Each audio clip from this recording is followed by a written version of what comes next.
नमस्कार दोस्तों, आपका स्वागत है ममता हिंदी कहानियां चैनल में। यहाँ पर आपको मिलेंगी दिलचस्प और रोचक कहानियां जो आपको सोचने पर मजबूर कर देंगी। अगर आपको हमारी कहानियां पसंद आए तो वीडियो को लाइक करें, चैनल को सब्सक्राइब करें और अपने सुझाव कमेंट में जरूर दें। आपके सहयोग से हमारा यह चैनल और भी लोगों तक पहुंच सकेगा। धन्यवाद। लक्ष्मी की नई नई शादी हुई थी और आज उसका रसोई घर में पहली बार रसोई बनाने का दिन था। जब वह अपने ससुराल से विदा होकर आई थी तो उसकी सास ने उसे कल शाम को ही बता दिया था, बहू कल सुबह तुम्हारी पहली रसोई है। इसलिए लक्ष्मी अलसुबह ही उठ गई थी, स्नान कर लिया था और रसोई की तैयारियों में लग गई थी।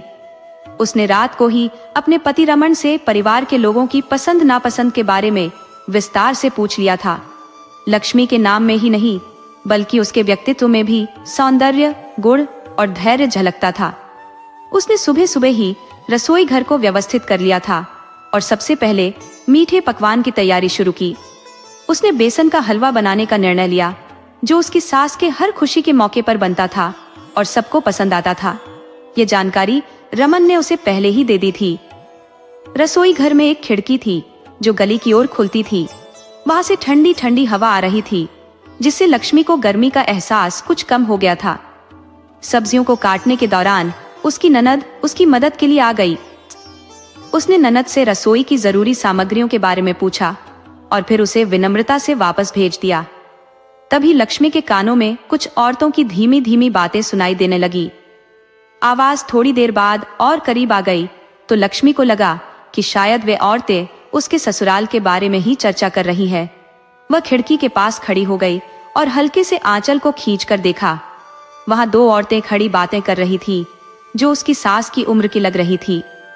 एक औरत ने कहना शुरू किया, अरे आजकल अच्छाई का कोई मोल कहाँ रह गया है।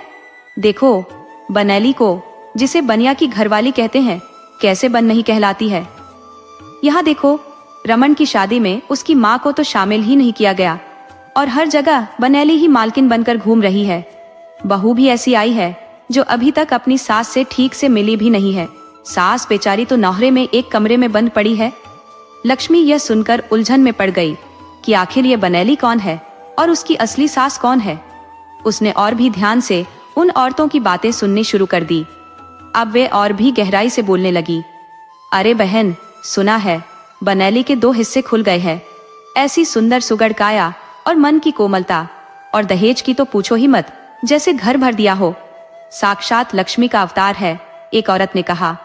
दूसरी औरत ने जवाब दिया, हाँ बहन, उसका नाम भी लक्ष्मी है और वह अब दूसरी बार ससुराल आई है। सुबह सुबह रसोई में लग गई है, पर सास को क्या सुख दिया उसने। वह बूढ़ी औरत बोली, बेचारी तो अलग थलग पड़ी हुई है। फिर दूसरी औरत कहने लगी, अरे बहन कैसी बातें करती हो, उसे बताया ही नहीं गया होगा कि उसकी असली सास कोई और है। और देखो ना बच्चे भी कैसे उसके सौतेले जैसे रहते हैं। तभी लक्ष्मी का ध्यान टूटा। कड़ाही में तेल धुआं छोड़ रहा था और उसका मन उन औरतों की बातों को सुनकर दुखी हो गया था। लक्ष्मी की जिज्ञासा और भी बढ़ गई। उसके मन में कई सवाल उमड़ रहे थे। आखिर उसकी असली सास कौन है, बनैली कौन है। मायके वालों ने भी उसे इस बारे में कुछ नहीं बताया था। इन सवालों के चक्रव्यूह में घिरी लक्ष्मी ने जैसे तैसे खाना बना दिया। लक्ष्मी के ससुर का नाम रामदास था। करीब 50-55 साल के अच्छे व्यक्तित्व वाले इंसान थे वे। छोटे से शहर में उनकी एक फैक्ट्री थी। 15 साल पहले वे गांव के पास एक छोटे इलाके में रहते थे और परिवार के बड़े बेटे थे, लाडले थे।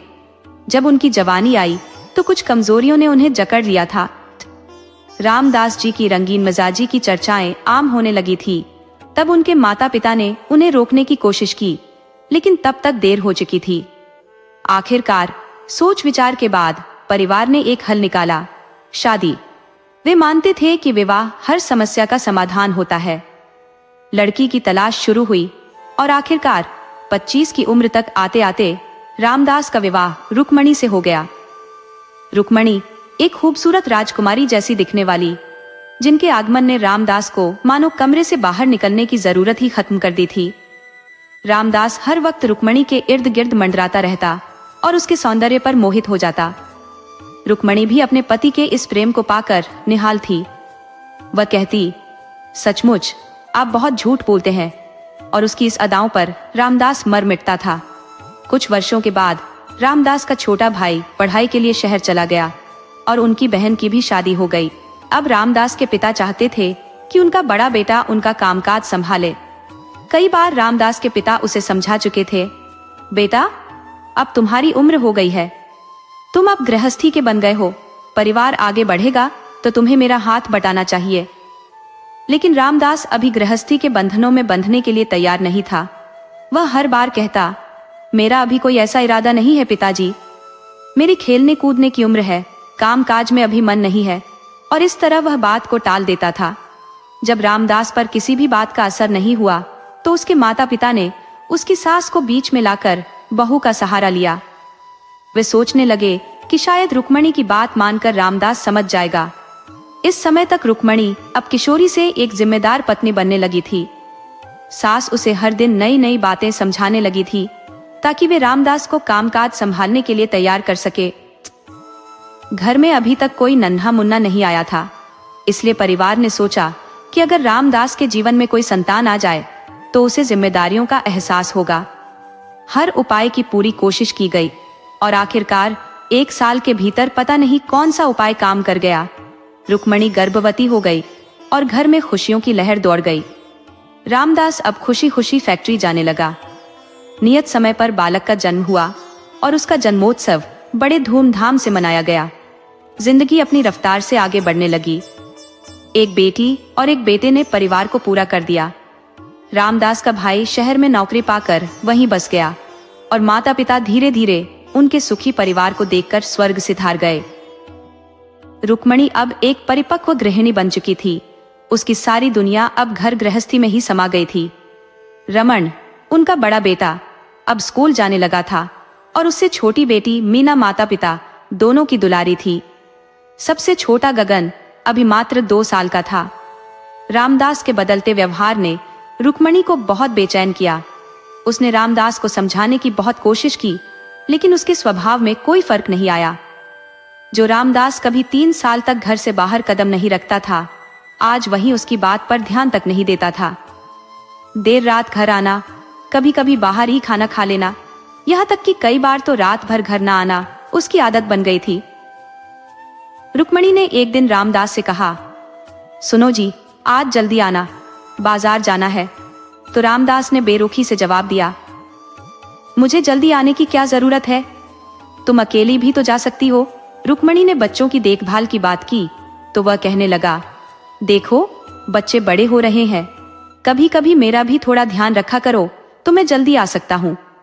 रुक्मणी की बातें अब रामदास के लिए बेमानी हो गई थी। उसने दुखी मन से कहा, तुम्हें मेरी क्या जरूरत है, तुम्हारा तो सारा मन बाहर ही लगता है। यहाँ मैं घर में पिसती रहती हूँ और तुम लाट साहब बनकर बाहर घूमते रहते हो। इस तरह की शिकवा शिकायतों ने धीरे धीरे रुक्मणी और रामदास के बीच मनमुटाव पैदा कर दिया और छोटी छोटी बातों पर तकरारें झगड़ों में बदलने लगी। ये नहीं था कि रामदास बच्चों से प्यार नहीं करता था, वह उनके प्रति अपने सभी कर्तव्यों का पालन करता था, लेकिन रुक्मणी के प्रति उसकी अब पहले जैसी रुचि नहीं रही थी। 9 साल पहले वाली रुक्मणी और आज की रुक्मणी में जमीन आसमान का फर्क आ गया था। कभी नाजुक काया वाली रुक्मणी अब दोहरी काया की हो गई थी। गृहस्थी के बंधनों में उलझकर रुक्मणी के चेहरे की रौनक मंद पड़ गई थी।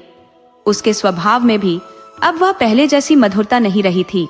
हालांकि जब भी उसे मौका मिलता वह अपने संपूर्ण प्रेम का इजहार रामदास के प्रति करती और उसकी हर खुशी का ध्यान रखती। पर बीते 4-5 वर्षों में रामदास का ध्यान रुक्मणी से हटकर कहीं और ही लगा रहा था। इसका एक कारण था पिछले 3 वर्षों में 3 संतानों का आगमन और सास के गुजर जाने के बाद घर की सारी जिम्मेदारियों का रुक्मणी पर आ पड़ना। रुक्मणी ने महसूस किया कि रामदास उससे दूर जा रहा है।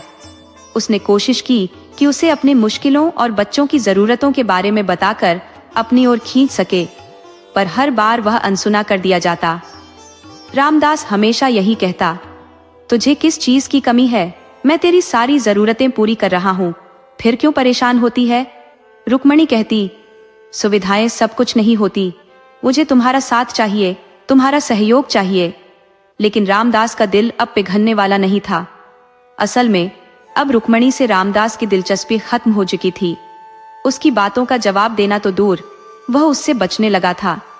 बीते 2-3 सालों में उनके बीच छोटी छोटी बातों पर भी कलह होती रही।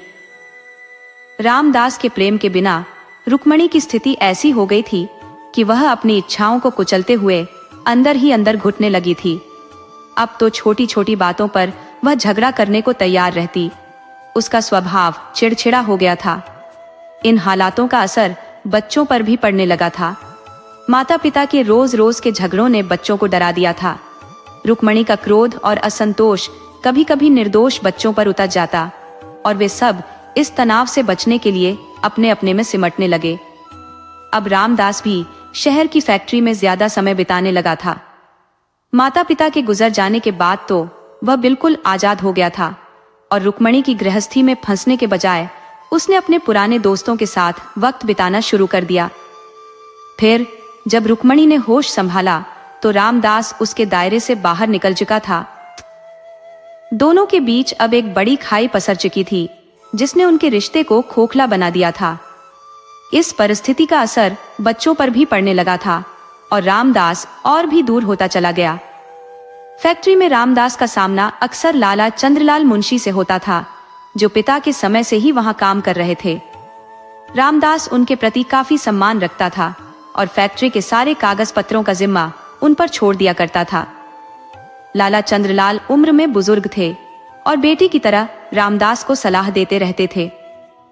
2 साल पहले लाला चंद्रलाल के परिवार में एक भयानक दुर्घटना घटी थी, जिसमें उनकी पत्नी, बहू और बेटे का निधन हो गया था। उनकी इस दुनिया में बस एक निशानी बची थी, उनकी पोती सीमा, जो अब 15-16 साल की थी। जब भी रामदास फैक्ट्री में ज्यादा समय बिताता, अक्सर लाला चंद्रलाल उसके लिए घर से खाना लेकर आते थे। रुक्मणी से झगड़े के बाद जब भी रामदास फैक्ट्री में ही रात गुजारता, लाला चंद्रलाल उसे अपने घर खाने के लिए बुला लेते थे। वहीं पर रामदास की नजर सीमा पर पड़ी। सीमा की खिलती हुई सुंदरता ने रामदास के मन को भा लिया और वह उसकी ओर खींचने लगा। 9-10 साल पहले रुक्मणी भी उसे इसी तरह भा गई थी। समय के साथ सीमा भी रामदास से बातचीत करने लगी थी। इसे आप सौभाग्य कहें या दुर्भाग्य, अचानक एक दिन लाला चंद्रलाल बीमार पड़ गए और कुछ दिनों तक फैक्ट्री नहीं जा सके।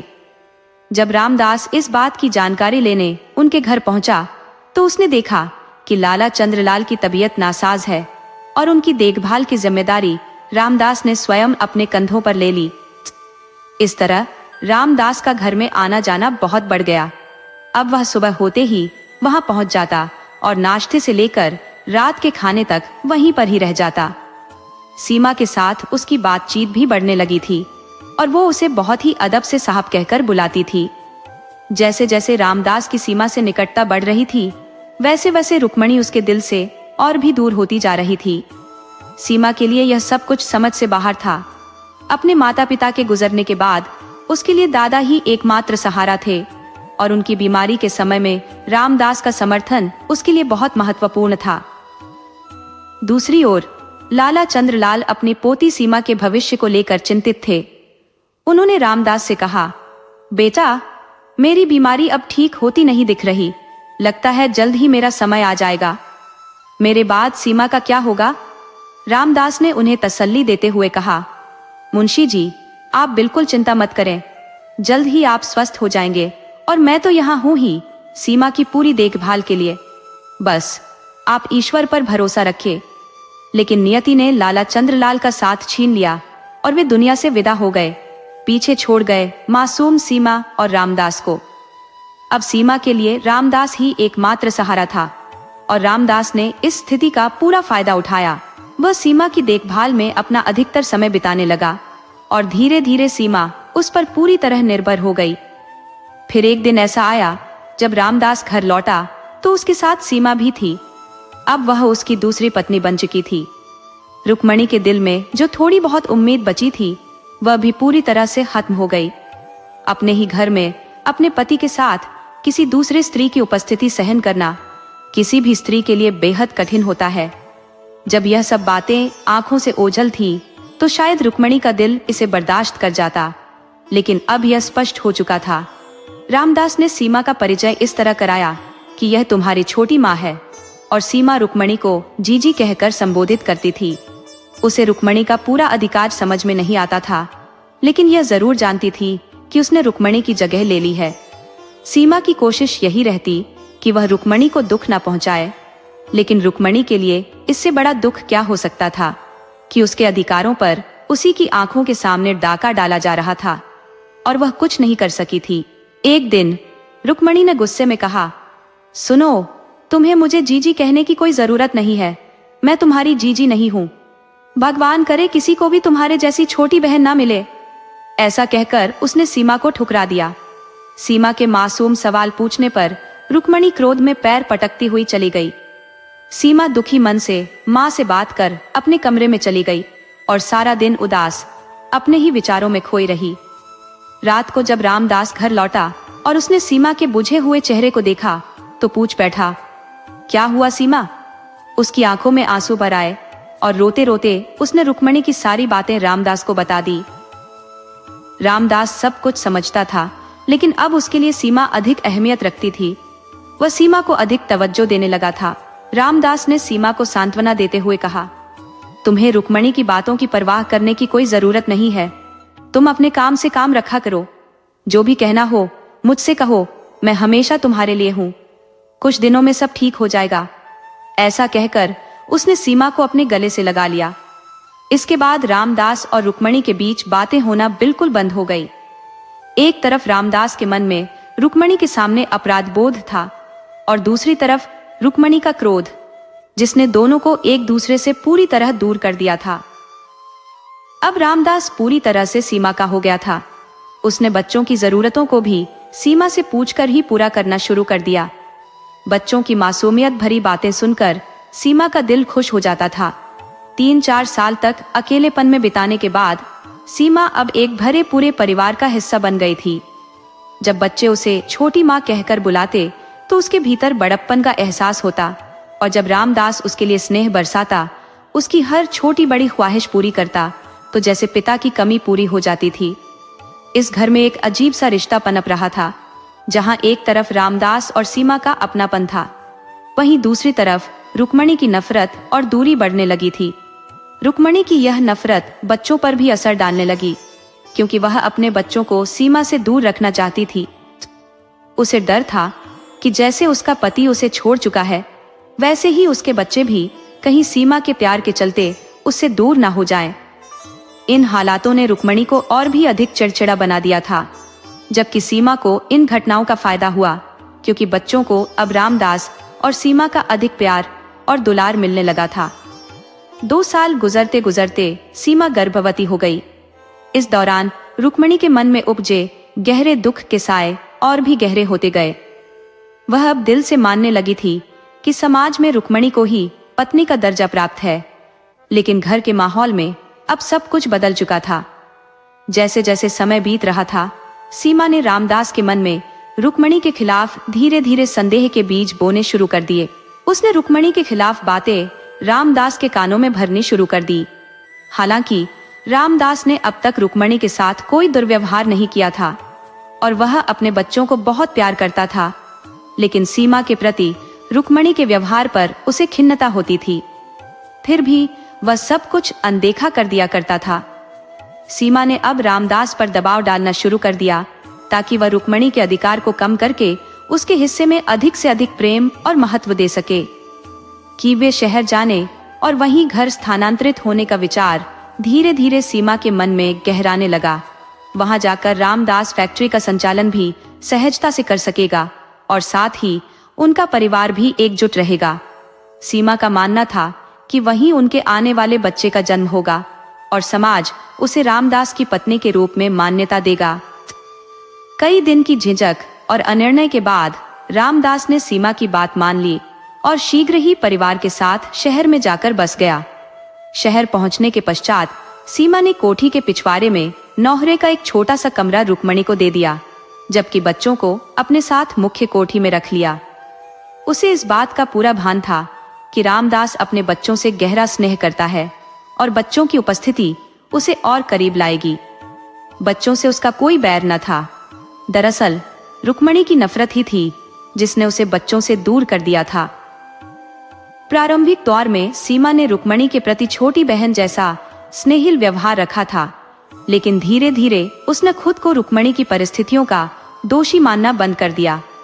उसके विचार में यदि रुक्मणी की दुर्दशा के लिए कोई जिम्मेदार था तो वह रामदास ही था। सीमा खुद अपनी स्थितियों के चलते इस जीवन में आ गई थी और रामदास व रुक्मणी के रिश्ते तो पहले से ही दरक चुके थे। अब सीमा के दिल में रुक्मणी के लिए विशेष कोई स्थान न था और उसने उसे अपने जीवन में एक गौण भूमिका तक सीमित कर दिया। रामदास ने भी घर के सारे फैसले सीमा के हाथों में सौंप दिए और वह अब पूरे घर में अपनी धाक के साथ शासन करने लगी थी। अब जो रमण 10 वर्ष का हो चुका था, उसने जीवन के कई पहलुओं को समझना शुरू कर दिया था। सीमा के व्यवहार से बच्चों में खुशी का भाव बना रहता था और वे माँ के प्यार की कमी अधिक महसूस नहीं करते थे। बच्चों ने भी रुक्मणी से दूरी बनाए रखी और पिता या सीमा के फैसलों पर कोई सवाल नहीं उठाया। यदा कदा वे माँ से मिलने उसके कमरे में जाते, लेकिन रुक्मणी का ठंडा और उखड़ा हुआ व्यवहार उन्हें अंदर तक चोट पहुंचाता था। समय बीतता गया और सीमा ने एक पुत्र को जन्म दिया जिसका नाम भावेश रखा गया। इस खुशी के मौके पर रामदास ने एक बड़ा समारोह आयोजित किया जिसमें नगर के सभी प्रतिष्ठित व्यक्तियों को बुलाया गया। इस महफिल में रुक्मणी की कहीं कोई चर्चा नहीं थी और समाज के समक्ष सीमा ही रामदास की पत्नी के रूप में प्रस्तुत थी। शहर में बसे हुए उन्हें 15 वर्ष बीत चुके थे। रमण ने BA की पढ़ाई पूरी कर पिता के साथ फैक्ट्री के कामकाज में हाथ बटाना शुरू कर दिया था, जो अब काफी विस्तृत हो चुका था। मीना की शादी हो चुकी थी और वह अपने ससुराल में सुखी जीवन बिता रही थी। गगन और भावेश अभी अपनी पढ़ाई कर रहे थे। भाई बहनों के बीच प्रेम की डोर इतनी मजबूत थी कि सौतेलेपन का कहीं कोई आभास नहीं होता था। रमण की शादी लक्ष्मी से हो चुकी थी और लक्ष्मी अपनी सास सीमा की सेवा में लगी थी। उसके मन में सुबह की बातचीत को लेकर कई सवाल उमड़ घुमड़ रहे थे, लेकिन उसने अपनी समझदारी का परिचय देते हुए तत्काल कुछ न पूछने का निर्णय लिया। लक्ष्मी एक समझदार और शिक्षित महिला थी जो परिस्थितियों को भली भांति समझने के बाद ही कोई कदम उठाना चाहती थी। वह जानती थी कि जल्दबाजी में लिए गए निर्णय अक्सर उलझनों को और बढ़ा देते हैं और रिश्तों में खटास ला सकते हैं। अभी वह रमण से बात करने का सही समय खोज रही थी ताकि वह सारी बातें सुलझा सके। सीमा की आवाज ने अचानक लक्ष्मी के विचारों को भंग कर दिया। वह बोली, जाओ बहू, अब तुम भी थोड़ा आराम कर लो। सुबह से ही काम में लगी हो, थक गई होगी। लक्ष्मी ने विनम्रता से जी माँ जी कहते हुए उठने का उपक्रम किया, परंतु जाते जाते अचानक रुक गई।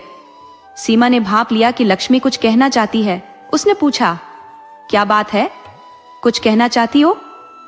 लक्ष्मी ने अपने भीतर की हलचल को शांत करते हुए पूछा, माँ जी, क्या मैं दूध ले आऊं? सीमा ने मुस्कुराते हुए कहा, नहीं, बच्चों को दे देना और खुद भी ले लेना। इतना कहकर लक्ष्मी कमरे से बाहर निकल आई और अपने भीतर चल रहे विचारों को संयमित करने लगी। उसने ठान लिया कि अब इस विषय पर वह रमन से ही बात करेगी। कमरे में रमन उसका बेसब्री से इंतजार कर रहा था। लक्ष्मी ने चुपचाप उसके हाथ में दूध का गिलास थमाया और पास बैठ गई। उसके मन में फिर से द्वंद्व उठने लगा कि रमन से बात करे या ना करे। रमन का स्वभाव उसके लिए अभी भी एक पहेली जैसा था, क्योंकि वह कम बोलने वाला और चुपचाप रहने वाला इंसान था।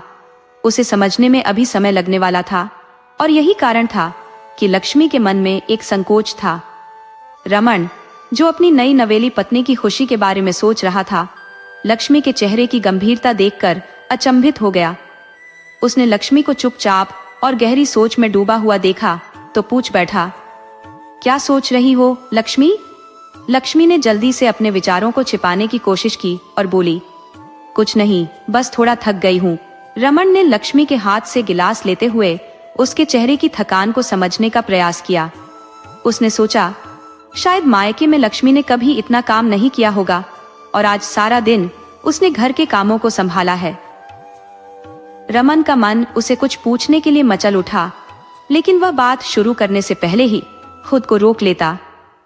लक्ष्मी को महसूस हुआ कि अगर वह इस क्षण का उपयोग नहीं करेगी तो वह हमेशा के लिए अपने सवालों के उत्तर से वंचित रह जाएगी। उसने धीमे स्वर में कहा, मैं आपसे कुछ पूछ सकती हूँ? रमन ने सहजता से कहा, पूछो ना लक्ष्मी, अब हम पति पत्नी हैं, इसमें हिचक कैसी?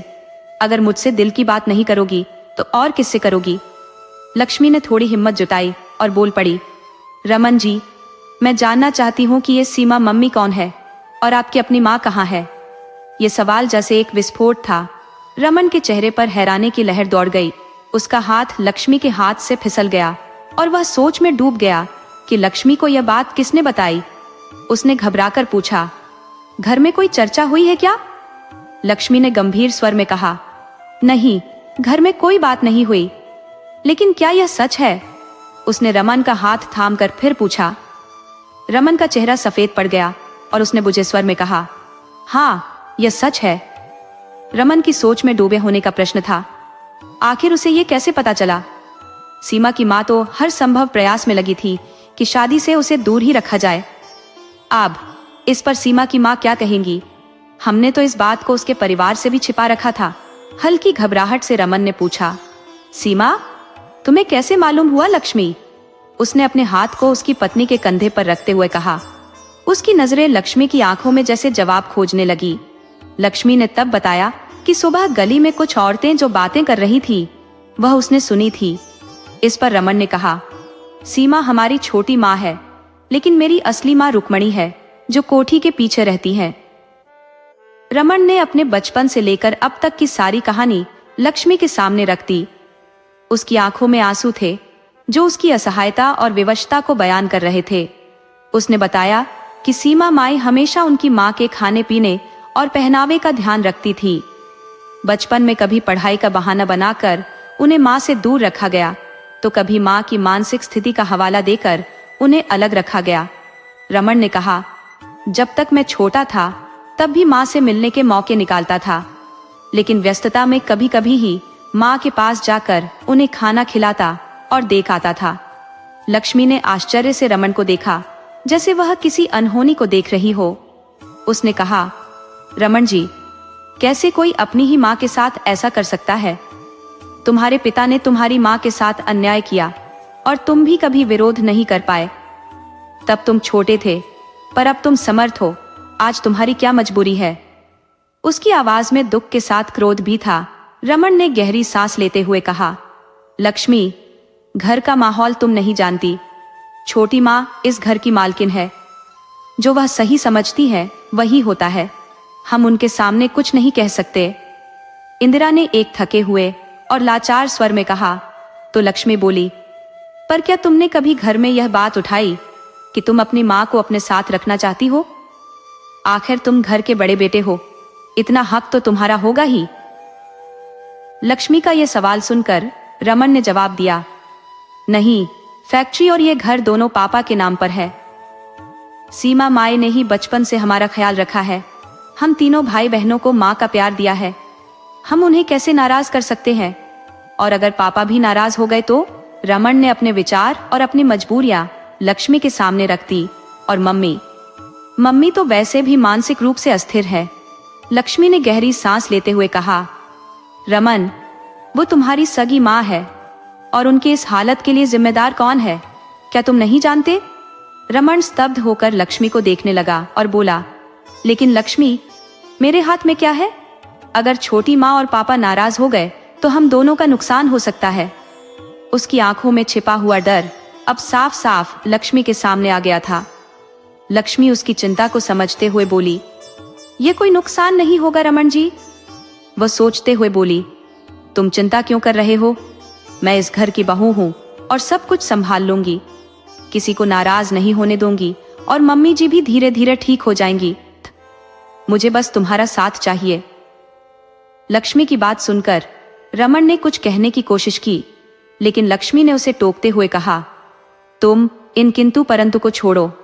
हमें माँ को फिर से परिवार में उनका स्थान दिलाना है और इसके लिए हमें सबसे पहले उनके लिए कुछ करना होगा। रमन ने धीरे से कहा, लक्ष्मी, मैं तुम्हारा साथ दूंगा। अगर सब कुछ पहले जैसा हो गया तो मुझे सबसे अधिक खुशी होगी। उसकी आवाज में उम्मीद और सावधानी दोनों थी। लक्ष्मी ने आश्वस्त होकर कहा, चिंता मत करो रमन जी, बस मेरी बात ध्यान से सुनो। फिर वह रमन के करीब आई और धीरे से कुछ समझाने लगी, जिससे रमन को एक ओर हैरानी हो रही थी और दूसरी ओर उम्मीद भी जग रही थी। बीच बीच में रमन सिर हिलाकर सहमति व्यक्त करता रहा।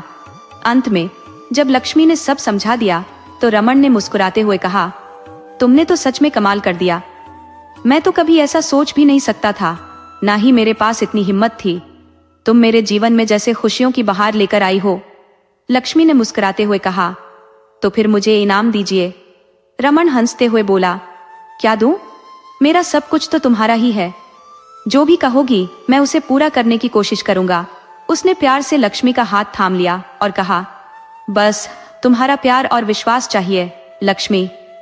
लक्ष्मी मुस्कुराई और बोली, वो तो तुम्हारे पास हमेशा रहेगा। अब आधी रात का सन्नाटा गुजर चुका था और पति पत्नी के बीच का प्रेम इस अंधेरी रात में और भी गहरा हो चला था। आत्मा और मन का मिलन सच्चे दाम्पत्य जीवन की वह नींव है जिस पर आने वाली हर चुनौती धीरज से टिकती है। सीमा किसी गहरी सोच में डूबी थी। तभी रमन हड़बड़ाते हुए आया और बोला, छोटी माँ, मम्मी की तबीयत बहुत खराब है। खाना भी नहीं खा पाई है और उनकी सांसें भी बेहद तेज चल रही हैं। क्या डॉक्टर को बुलवाना चाहिए? नहीं, सीमा ने घबराते हुए कहा, डॉक्टर बुलाने में देर हो सकती है। शायद हमें उन्हें तुरंत अस्पताल ले जाना पड़ेगा। रमन की बातों से सीमा को कुछ समझ नहीं आ रहा था कि वह क्या कहे। दरअसल कुछ दिन पहले ही वह रुक्मणी की देखभाल करने के लिए वहां गई थी, लेकिन शादी की व्यस्तताओं में उलझकर वह अपने कर्तव्य से विमुख हो गई। उसने नौकरानी से भी यह नहीं पूछा था कि उन्होंने ठीक से ध्यान रखा या नहीं। अब उसे डर सताने लगा था कि कहीं कुछ अनहोनी न हो गई हो। उसने खुद से सवाल किया कि कहीं रमन और बच्चों की नजरों में वह गिर न जाए, और सबसे बड़ा डर यह था कि कहीं रामदास ने उसे गलत समझ लिया तो। इस समय बहू घर पर है, पता नहीं उसे क्या क्या खबर लगी होगी। और रमन, वह भी अब बदला बदला सा लग रहा था। सीमा, चलो डॉक्टर के पास चलते हैं, रमन बोला। सीमा खुद को समेटते हुए बोली, शादी के कामों में मैं उनका सही से ध्यान नहीं रख पाई। नौकर तो तुम जानते ही हो, वे कभी ढंग से काम नहीं करते। मैं भी साथ चलती हूँ। तुम्हारे पापा तो फैक्ट्री चले गए हैं। अस्पताल के बाहर डॉक्टर के कमरे के सामने सीमा बेचैनी से बेंच पर बैठी थी। रमन और लक्ष्मी रुक्मणी के साथ अंदर थे। उसके दिमाग में बहुत से सवाल उमड़ रहे थे। सुबह जो कुछ हुआ वह अब तक उसे पूरी तरह समझ नहीं आया था। उसे रमन से बात करने का मौका भी नहीं मिला था और अब एक और परेशानी उसके सिर पर आ खड़ी हुई थी। सुबह जहां वह बेहद खुश और संतुष्ट महसूस कर रही थी, अब वही चिंता और घबराहट उसके दिल में घर कर चुकी थी। बीते 20 सालों से जिस साम्राज्य का सुख वह अकेले भोग रही थी, उसे अब बिखरने का डर सताने लगा था। उसने सोचा कि जैसे ही मौका मिलेगा वह रमन से बात करेगी और यह पता लगाएगी कि उसने लक्ष्मी को क्या क्या बताया है। वह अपने विचारों में उलझी ही थी कि रमन बाहर आ गया। सीमा ने उसकी ओर देखा और घबराहट भरे स्वर में पूछा, कैसी हैं जीजी? उसकी आवाज में घबराहट सिर्फ रुक्मणी के लिए नहीं थी, बल्कि आने वाले कल की चिंता भी उसकी धड़कनों में घुली हुई थी। रमन सीमा की यह चिंता समझ गया था। उसने कहा, मम्मी की हालत कुछ खास अच्छी नहीं है छोटी माँ। उसकी आवाज में गहरा पश्चाताप और लाचारी झलक रही थी। मुझे कुछ कहना था। सीमा ने कुछ बोलने की कोशिश की, लेकिन रमन ने उसे बीच में ही रोकते हुए कहा, नहीं छोटी माँ, आपकी कोई गलती नहीं है। आपने हमेशा हम सबको अच्छे से संभाला है। असल गलती मेरी है। मुझे मम्मी का ठीक से ध्यान रखना चाहिए था। रमन की दिलासा भरी बातें सुनकर सीमा को थोड़ी राहत जरूर मिली, पर अंदर की बेचैनी अभी भी पूरी तरह शांत नहीं हो पाई थी। सच तो यह था कि शादी से कुछ दिन पहले ही रमन की छोटी बहन मीना आई थी और लक्ष्मी के आने से एक दिन पहले ही वह अपने ससुराल लौट गई थी। उन्हीं दिनों मीना ने रुक्मणी की देखभाल की थी। रमन उन दिनों कई बार माँ के आशीर्वाद के लिए गया था। उसकी माँ शांत थी और बेटी मीना के हाथों में कुछ थमा दिया था।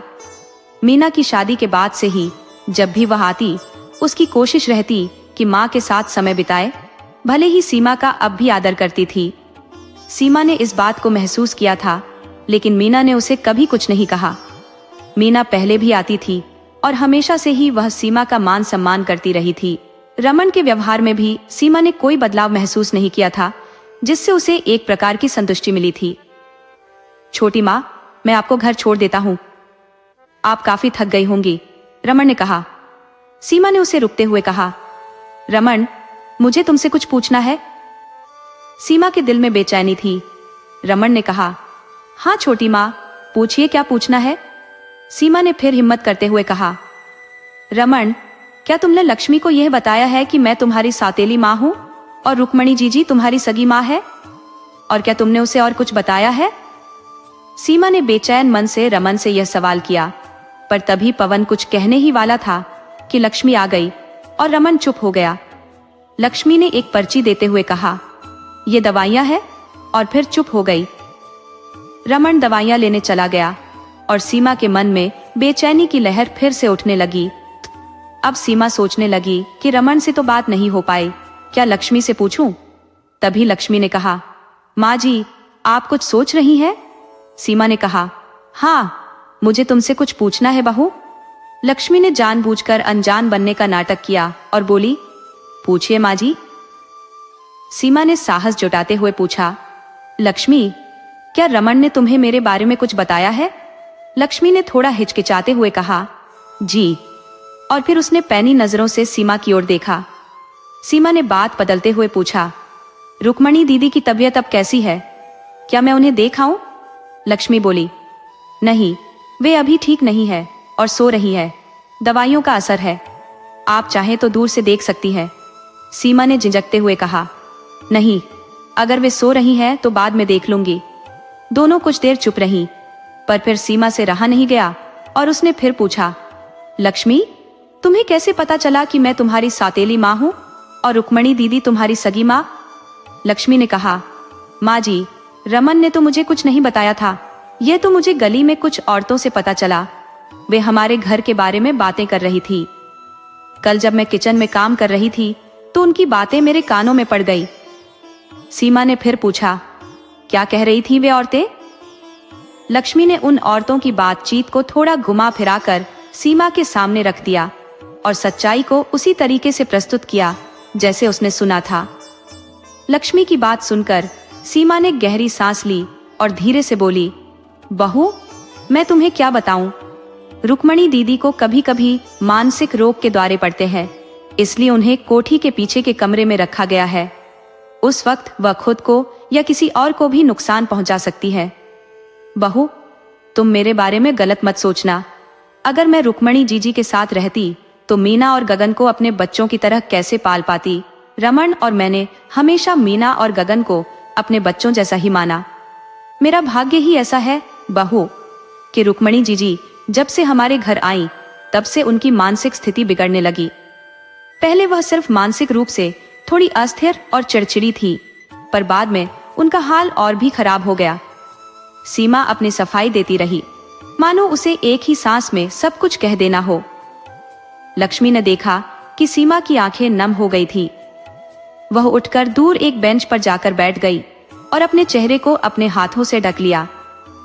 सीमा को यह तसल्ली थी कि रमन ने अभी तक लक्ष्मी को सब कुछ नहीं बताया था। लक्ष्मी को ऐसा लगा कि शायद सीमा की सच्चाई अब सामने आ रही थी, इसलिए वह अपने भाग्य को कोस रही थी। तभी रमन दवाइयां लेकर वापस आ गया। उसी समय दूसरी ओर से रामदास जी, गगन और भावेश भी आते हुए दिखाई दिए। सीमा चुपचाप बैठी रही और रमन ने अपने पिता को माँ की तबीयत के बारे में बताया। लक्ष्मी डॉक्टर के कमरे के बाहर बैठी सुबह की घटनाओं के बारे में सोच रही थी, जबकि डॉक्टर रुक्मणी जी का चेकअप कर रहे थे। रमन और लक्ष्मी जब रुक्मणी के कमरे में पहुंचे तो उन्होंने देखा कि वह एक छोटा सा पुराना कमरा था। रुक्मणी चारपाई पर लेटी हुई थी। कमरा लंबे समय से साफ नहीं हुआ था और दीवारों पर पुरानी परतें छड़ी थी। लक्ष्मी ने पूछा, मम्मी जी कैसी हैं? उनकी सास बेहद कमजोर और अस्त व्यस्त स्थिति में थी। उन्हें देखकर लग रहा था कि उन्होंने कई दिनों से खुद पर ध्यान नहीं दिया था। रुक्मणी देवी की उम्र करीब 45-50 साल के आसपास थी। अपने समय में वह बेहद सुंदर रही होंगी, लेकिन उम्र की क्रूरता ने उनके शरीर को थका दिया था। उनके बाल उलझे हुए थे, चेहरे पर झुर्रियां थी और वह एक पुरानी चादर ओढ़े लेटी थी। ऐसा लग रहा था जैसे मीना के जाने के बाद किसी ने उनकी ओर ध्यान नहीं दिया। जब रुक्मणी ने रमन और लक्ष्मी को देखा तो वह उठने की कोशिश करने लगी, पर कमजोर शरीर उन्हें उठने नहीं दे रहा था। रमन ने उन्हें सहारा दिया और लक्ष्मी ने उनके पैर छुए। रुक्मणी ने उन्हें आश्चर्य से देखा, उनकी आंखों में आंसू थे। रुक्मणी ने बहुत धीमी और कमजोर आवाज में कहा, मैं ठीक हूं बेटा। उन्होंने लक्ष्मी की ओर देखते हुए कहा, तुम रमन की बहू हो, तुम यहाँ कैसे आई? उनकी आवाज इतनी कमजोर थी कि हर शब्द बोलने के लिए उन्हें पूरा जोर लगाना पड़ रहा था। लक्ष्मी ने उनके हाथों को अपने हाथों में लिया और चारपाई पर बैठ गई। रुक्मणी के पैरों के पास बैठकर लक्ष्मी ने उन्हें दिलासा दिया और कहा, मम्मी जी, आप चिंता मत कीजिए, अब आपकी बहू आ गई है और मैं आपको किसी भी तकलीफ या परेशानी से दूर रखूंगी। इस पर रुक्मणी की आंखें नम हो गई और वे भावुक होकर बोली, बहू, जवानी तो दुखों में ही गुजर गई, अब बुढ़ापे में सुख का क्या मोल? रमन ने लक्ष्मी से कहा, चलो लक्ष्मी, हम मम्मी जी को अस्पताल लेकर चलते हैं। मैं बाहर सबको सूचित करता हूँ, तब तक तुम मम्मी जी के कपड़े वगैरह तैयार कर दो। रमन बाहर चला गया और लक्ष्मी रुक्मणी के पास बैठ गई। वह उनसे कहने लगी, मम्मी जी, ऐसा लगता है जैसे आपने अपने जीवन से पूरी तरह निराशा महसूस कर ली है। रुक्मणी ने गहरी सांस लेकर कहा, अब इस जीवन में रखा ही क्या है? पति और बच्चे सभी पराये से लगने लगे हैं, अपना तो कोई नहीं बचा। अब तो बस मौत ही राहत दे सकती है। इस अकेलेपन से अब और सहन नहीं होता। इस कमरे में पड़े पड़े बरसों बीत गए, बाहरी दुनिया को देखे मानो युग बीत गए हों। रुक्मणी की लंबी बातें सुनते सुनते उन्हें खांसी आ गई। लक्ष्मी ने उनके पीठ और सीने पर हाथ फेरते हुए उन्हें आराम देने की कोशिश की, फिर उन्हें पानी पिलाया। थोड़ी देर बाद लक्ष्मी ने उन्हें भोजन करने का आग्रह किया और धीरे धीरे उनके मुंह में छोटे छोटे निवाले रखने लगी। कुछ निवाले खाने के बाद रुक्मणी ने मना कर दिया और लेटने लगी। लक्ष्मी ने उन्हें सहारा देकर बिस्तर पर लेटाया। थोड़ा आराम मिलने पर रुक्मणी फिर से बोलने लगी, जैसे वर्षों की चुप्पी आज टूट गई हो, मानो उनके दिल की सारी बातें आज बाहर आनी हो जो अब तक दबे पड़ी थी। रुक्मणी ने उदास स्वर में कहा, बहू, यह अकेलापन जैसे जान ही लेने को आता है, कुछ भी मन को नहीं भाता। बस भगवान से यही प्रार्थना है कि वह मुझे उठा ले। लक्ष्मी ने उनके हाथ को सहलाते हुए जवाब दिया, मम्मी जी, ऐसा नहीं कहते। अगर बुरे दिन है तो अच्छे भी लौटेंगे। आपके पुराने सुखद दिन भी फिर से आएंगे। अब मैं यहाँ हूँ और मुझे भी तो अपने पति की जननी के साथ रहने का अधिकार है ना? थोड़ा हंसते हुए रुक्मणी ने पूछा, एक बात बता बहू। लक्ष्मी ने जिज्ञासु होते हुए कहा, क्या मम्मी जी? रुक्मणी ने मुस्कुराते हुए कहा, तूने रमन पर क्या जादू कर दिया? वह डॉक्टर को बुलाने चला गया। वो तो कभी सीमा की इजाजत के बिना एक गोली भी नहीं लाता था। लक्ष्मी ने मुस्कुराते हुए कहा, मम्मी जी, सुबह का भूला शाम को घर आ जाए तो उसे भूला नहीं कहते। इतना सुनते ही रुक्मणी चुप हो गई। तभी रमन आ गया और दोनों ने मिलकर रुक्मणी को सहारा दिया, फिर उन्हें अस्पताल लेकर गए। रामदास, सीमा, गगन और भावेश सभी उन्हें देखने के लिए कमरे में गए, पर दवाइयों के असर के कारण रुक्मणी गहरी नींद में थी। उनके चेहरे पर एक अजीब सी मुर्दनी थी। जब रामदास की नजर रुक्मणी पर पड़ी तो वह हक्का बक्का रह गए। सालों से उन्होंने रुक्मणी को देखा ही नहीं था। लगभग 60 की उम्र में भी वह खुद तंदुरुस्त और प्रभावशाली लग रहे थे, लेकिन उनसे कुछ साल छोटी रुक्मणी बुरी तरह बूढ़ा गई थी। उनका चेहरा झुर्रियों से भर चुका था, बाल सफेद हो गए थे और शरीर इतना कमजोर हो गया था कि मानो हड्डियों का ढांचा मात्र रह गया हो। रामदास को अपनी पुरानी यादें ताजा हो गई, जब रुक्मणी के बिना वे एक पल भी नहीं रह पाते थे। अब वह वही रुक्मणी नहीं थी जिनके लिए उन्होंने कभी घर नहीं छोड़ा था। सीमा, जो अब तक रुक्मणी की देखभाल की जिम्मेदारी निभाती आ रही थी, खुद को असहज महसूस करने लगी। उसने सबको यह यकीन दिलाया था कि वह रुक्मणी का ख्याल अच्छे से रख रही है, पर हकीकत कुछ और थी। सीमा खुद को गलती का एहसास दिलाते हुए बाहर निकलने लगी। रामदास और सीमा दोनों के मन में बहुत कुछ चल रहा था। खासकर नई बहू लक्ष्मी के सामने वे शर्मिंदगी महसूस कर रहे थे। उन्हें यह भी डर सता रहा था कि रुक्मणी की ऐसी हालत लक्ष्मी और उसके परिवार के सामने खुल जाएगी। अस्पताल से बाहर निकलते समय रामदास ने रमन की तरफ मुड़कर अपनी जेब से नोटों की गड्डी निकालकर उसके हाथ में रख दी। लक्ष्मी ने सीमा से कहा, मम्मी जी आप भी घर जाएं, आप थक गई होंगी, हम यहाँ संभाल लेंगे। गगन और भावेश भी बोले, भाभी हम भी यहीं रुक जाते हैं। पर सीमा चुपचाप रामदास के पीछे चल पड़ी। सीमा सोच रही थी कि शायद रामदास उससे कुछ कहेंगे या कोई सवाल पूछेंगे, लेकिन रामदास खुद अपनी गलती से शर्मिंदा थे। उन्होंने कभी रुक्मणी की हालत पर ध्यान नहीं दिया, हमेशा सीमा की बातों पर भरोसा करते रहे। अब बच्चे जवान हो चुके हैं और आत्मनिर्भर भी। जब नई बहू घर आई तो वह क्या सोचती होगी? क्या उसने रमन से हमारे बारे में कुछ कहा होगा? इन्हीं उधेड़बुन में डूबे रामदास चुपचाप चल रहे थे। दोनों अपनी अपनी सोच में खोए थे। जैसा कि सीमा ने लक्ष्मी को बताया था कि रुक्मणी की मानसिक स्थिति ठीक नहीं है, उसी आधार पर लक्ष्मी ने सबको बताया था कि रुक्मणी का मानसिक संतुलन बिगड़ गया है। उसने यह भी जोड़ दिया कि डॉक्टर ने उनसे मिलने की मनाही की है और अब रुक्मणी का इलाज एक मानसिक अस्पताल में होगा। लक्ष्मी ने डॉक्टर से बात कर यह तय करवा लिया था कि रुक्मणी को मायके के शहर के एक अस्पताल में स्थानांतरित किया जाएगा, जहां उनसे मिलने की अनुमति नहीं होगी, क्योंकि इससे इलाज में बाधा पड़ती है। अस्पताल के नियमों के अनुसार सिर्फ एक व्यक्ति उनसे मिल सकता है, इसलिए किसी को भी अधिक चिंता करने की आवश्यकता नहीं है। बीच बीच में हम उन्हें देखने जाएंगे और मेरे मायके वाले भी वहां हैं, तो वे देखभाल कर लेंगे। लक्ष्मी ने आश्वस्त करते हुए कहा कि वह ससुराल की बदनामी नहीं होने देगी। इस तरह रुक्मणी अस्पताल में रहने लगी। 1 साल बीत गया। इस दौरान पवन और लक्ष्मी कभी कभी उनसे मिलने जाते थे और कभी कभी रात भी वहीं गुजारते थे। रामदास और सीमा ने जब 1-2 बार देखने जाने की इच्छा जताई तो रमन और लक्ष्मी ने उन्हें चिंता न करने की बात कहकर टाल दिया।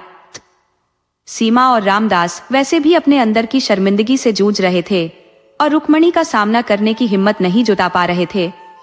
उन्हें यह भी नहीं पता था कि सामना होने पर रुक्मणी का व्यवहार कैसा होगा, इसलिए वे चुपचाप उनकी बात मान लेते थे। लक्ष्मी और रमन अभी भी सीमा को वही सम्मान देते थे जैसा वे पहले देते थे। अपने दिल में वे यह समझते थे कि छोटी माँ ज्यादा दोषी नहीं है, उसने बस उस मुश्किल घड़ी में जो सहारा मिला उसे थाम लिया। जब सीमा घर आई थी तब रमन सिर्फ 7-8 साल का था और उसने रुक्मणी और रामदास के बीच के झगड़े को देखा और थोड़ी बहुत समझ भी लिया था।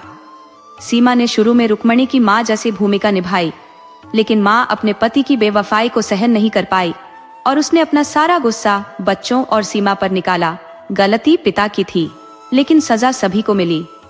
उस समय सीमा चाहती तो बच्चों को और भी दुखी कर सकती थी, लेकिन शायद उसने ऐसा नहीं किया। सीमा मन ही मन शर्मिंदा थी, इसलिए वह कुछ नहीं कहती थी। पर वास्तविकता यह थी कि रमन और लक्ष्मी ने रुक्मणी को एक अलग कमरे में स्थानांतरित कर दिया था, जहां एक नर्स भी उसकी देखभाल के लिए मौजूद थी। नर्स घरेलू कार्यों में भी हाथ बटाती थी। रुक्मणी को असल में किसी चिकित्सीय उपचार की आवश्यकता नहीं थी, बल्कि उसे भावनात्मक संबल, शांति और अपनेपन की जरूरत थी, जिसे लक्ष्मी और रमन मिलकर पूरी कर रहे थे। उनके खान पान और समर्पित सेवा ने उनके जीवन में एक नया अध्याय शुरू कर दिया था। धीरे धीरे रुक्मणी की सेहत सुधरने लगी। उनके शरीर ने फिर से दम भरा, चेहरा फिर से जवां दिखने लगा और जो झुर्रियां कभी थी वो मानो गायब हो गई। उनकी आंखों में अब एक नई चमक आ गई थी और जीवन के प्रति दृष्टिकोण बदल चुका था। जो कुछ बीता उसे उन्होंने भाग्य की मर्जी मानकर स्वीकार कर लिया था। अब उनका एकमात्र उद्देश्य था परिवार के साथ अपने शेष जीवन को सुकून और आनंद के साथ बिताना। आज रमन और लक्ष्मी की शादी की पहली सालगिरह थी और घर में सुबह से ही उत्सव का माहौल था। रामदास और सीमा ने इस अवसर को खास बनाने की पूरी तैयारी कर रखी थी। शायद वे दोनों इस तरह से अपनी कुछ पिछली गलतियों का प्रायश्चित करना चाहते थे। जो सम्मान कभी उन्होंने नहीं दिया था, आज वे उस कमी को पूरा करने का प्रयास कर रहे थे। घर को शानदार तरीके से सजाया गया था और शाम के खाने का आयोजन बड़े धूमधाम से किया गया था। कई मेहमानों को आमंत्रित किया गया था। लक्ष्मी के मायके वाले भी इस खुशी में शरीक होने आ रहे थे। लक्ष्मी और रमन ने भी इस खास दिन के लिए कुछ विशेष योजना बना रखी थी। शाम के करीब 7 बजे लक्ष्मी तैयार होने के लिए ब्यूटी पार्लर जाने की बात कहकर निकली थी। तभी मीना आई और उसे मालूम हुआ कि उसकी माँ अस्पताल में है। उसे महसूस हुआ कि शायद उसकी माँ के दिन अब बहू के आने से बेहतर हो सकते हैं। तभी उसने देखा कि लक्ष्मी आ रही थी और उसके साथ एक प्रभावशाली महिला भी थी। सभी की निगाहें उस महिला पर टिक गई, खासकर लक्ष्मी के मायके वाले जो पहले से ही आ चुके थे। सबके मन में यही सवाल था, लक्ष्मी के साथ यह महिला कौन है? जब वे दोनों नजदीक आई तो सीमा और रामदास भी आश्चर्य से देखते रह गए, क्योंकि यह वही रुक्मणी थी। दोनों के मुंह से एक साथ विस्मय भरा स्वर निकला, रुक्मणी जी, सीमा ने कहा, और रामदास के होंठों से भी वही नाम पिसला। रुक्मणी मुस्कुराई और उन्होंने स्नेह से सीमा के गालों पर हल्के से थपथपाया।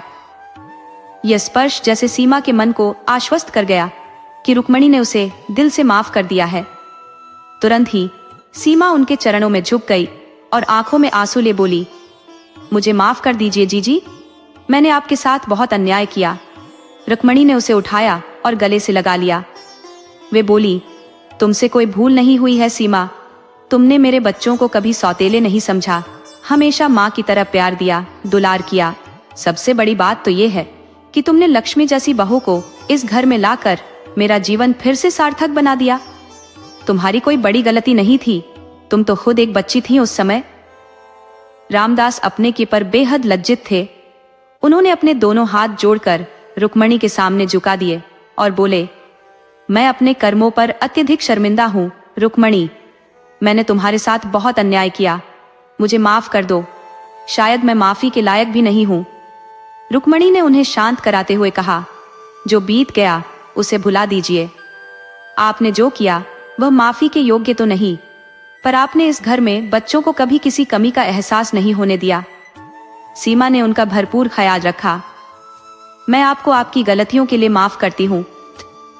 फिर उन्होंने लक्ष्मी की ओर मुड़कर कहा, मेरी बहू नाम की ही लक्ष्मी नहीं बल्कि असल में लक्ष्मी है। मैं भगवान से प्रार्थना करती हूँ कि ऐसी गुणवान, सुशील और समझदार बहू हर किसी को मिले, जिसने अपनी ही सास का हक दिलाने के लिए खुद को बहन के रूप में रखा और बिना किसी को ठेस पहुंचाए सम्मान दिलाया। रुक्मणी ने लक्ष्मी को गले से लगा लिया। मीना और सीमा दोनों तरफ से लक्ष्मी को गले लगाने के लिए आगे बढ़ी। रामदास ने भी रमन को गले लगा लिया।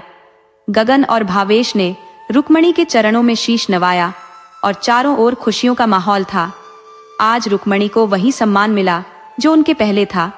सीमा ने उन्हें बड़ी बहन की तरह अपनाया, जैसे उन्होंने शुरू में किया था, और अब वह सब कर रही थी जो उन्हें पहले करना चाहिए था। उन्होंने रुक्मणी को दिल से अपनी बड़ी बहन मान लिया।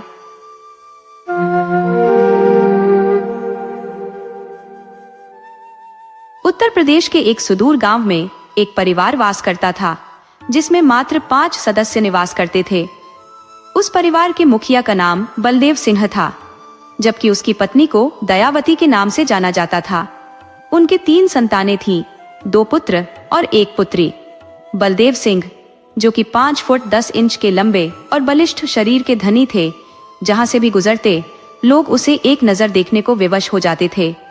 खेतीबाड़ी के कार्यों में कुशलता के चलते परिवार की आर्थिक स्थिति स्थिर थी और गुजारा आराम से चलता था।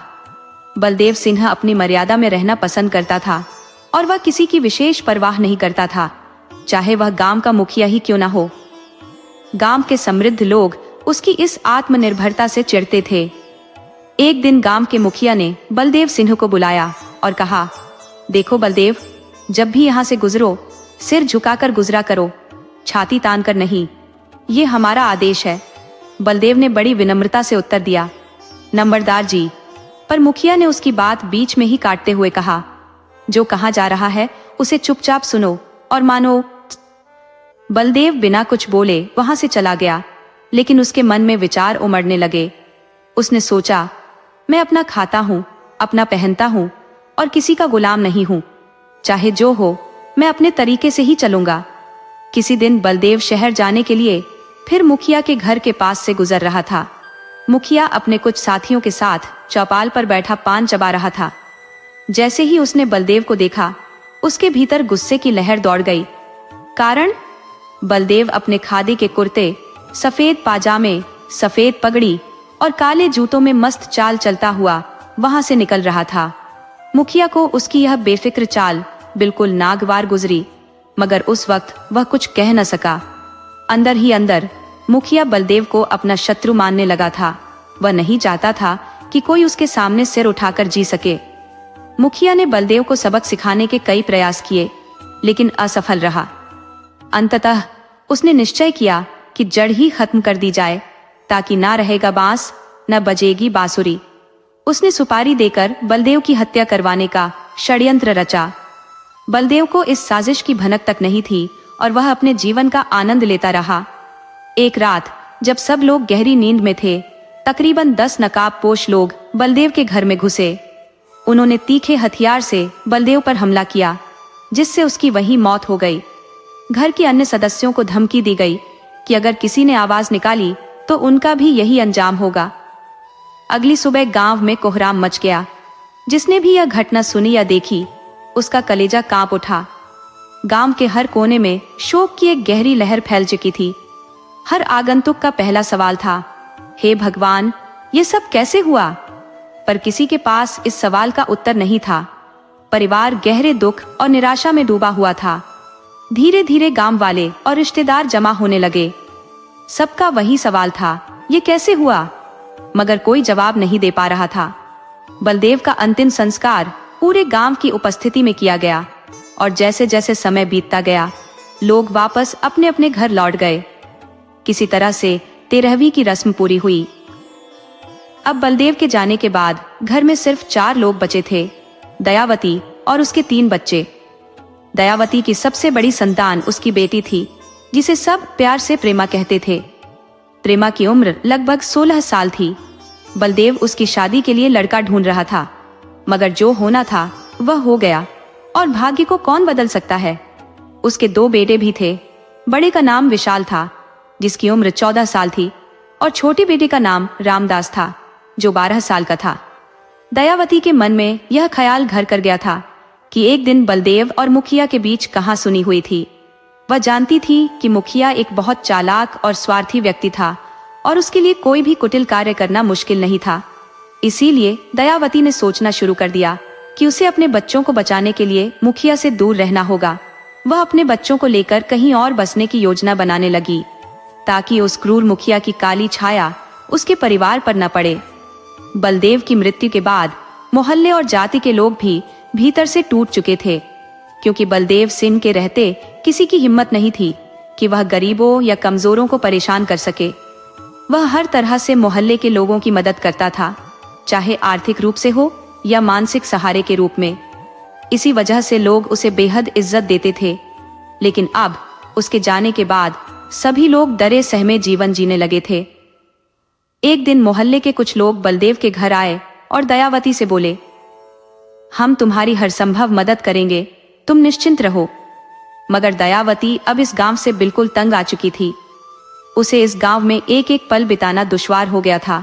उसने ठान लिया कि वह अपनी सारी जमीन बेचकर यहाँ से निकल जाएगी, क्योंकि उसके मन में यह डर था कि अगर आज उसका सुहाग छीना गया है तो कल उसके बच्चों पर भी वही खतरा मंडरा सकता है। दयावती ने अपनी जमीन और घर की कीमत लगाई।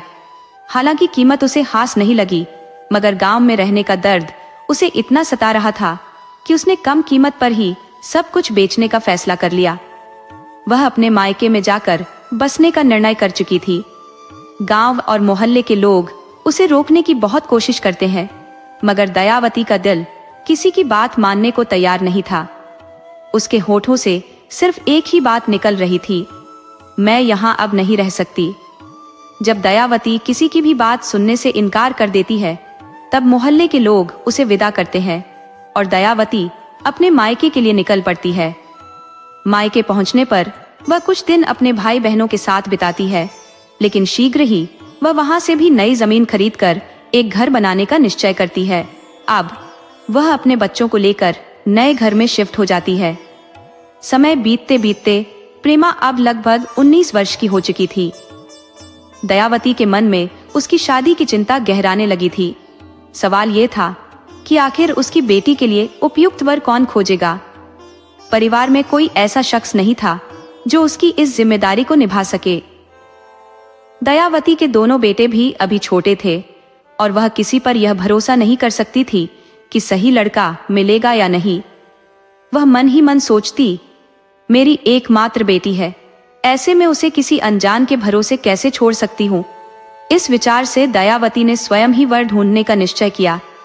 वह अपने बड़े बेटे विशाल को साथ लेकर प्रेमा के लिए उपयुक्त वर की खोज में निकल पड़ी। विभिन्न गांवों की यात्रा करते हुए वह कई घरों और रिश्तेदारों से मिली, मगर हर जगह उसे निराशा ही मिली। जिस भी दरवाजे पर वह जाती, लोग उसे उपेक्षा की दृष्टि से देखते। कोई भी उससे ठीक से बात तक नहीं कर रहा था। गांव के लोग उसे बदचलन कहकर उसकी निंदा कर रहे थे और किसी ने भी उसकी मदद नहीं की। दयावती थक हार कर एक दूसरे गांव की ओर बढ़ी, मगर वहां की स्थिति और भी दयनीय थी। जैसे तैसे करके वह अपनी जाति के लोगों के पास पहुंची, जहां उसे दादा नाम से बुलाए जाने वाले मुखिया से सामना हुआ। दादा ने उससे पूछा, बेटी तुम कहां से आई हो? दयावती ने उत्तर दिया, दादा हम ललितपुर के छोटे से गांव सीतापुरी से आए हैं। दादा ने फिर पूछा, तुम क्या करती हो बेटी? दयावती ने कहा, जो भी काम मिलता है वह कर लेती हूँ। इस पर दादा ने पूछा, तुम्हारे पति क्यों नहीं आए? दयावती ने रुंधे गले से उत्तर दिया, वह कुछ समय पहले ही गुजर गए। दादा ने संवेदनशीलता से पूछा, वे कैसे गुजरे? इस पर दयावती ने धीरे से कहा, गांव के ही एक आदमी से झगड़ा हो गया था और उसी वजह से उनकी मृत्यु हो गई। दादा ने यह सुनकर कहा, बस इतनी सी बात? दयावती ने सिर हिलाते हुए उत्तर दिया, हाँ दादा। इसके बाद दादा ने फिर पूछा, परिवार में और पुरुष सदस्य नहीं है? इस पर दयावती ने उत्तर दिया, हाँ है, लेकिन मैं उनसे ज्यादा मेल जोल नहीं रखती। दयावती के जीवन की चुनौतियां और उसके संघर्ष की गाथा हर कदम पर उसकी आत्मशक्ति को और भी मजबूत बना रही थी।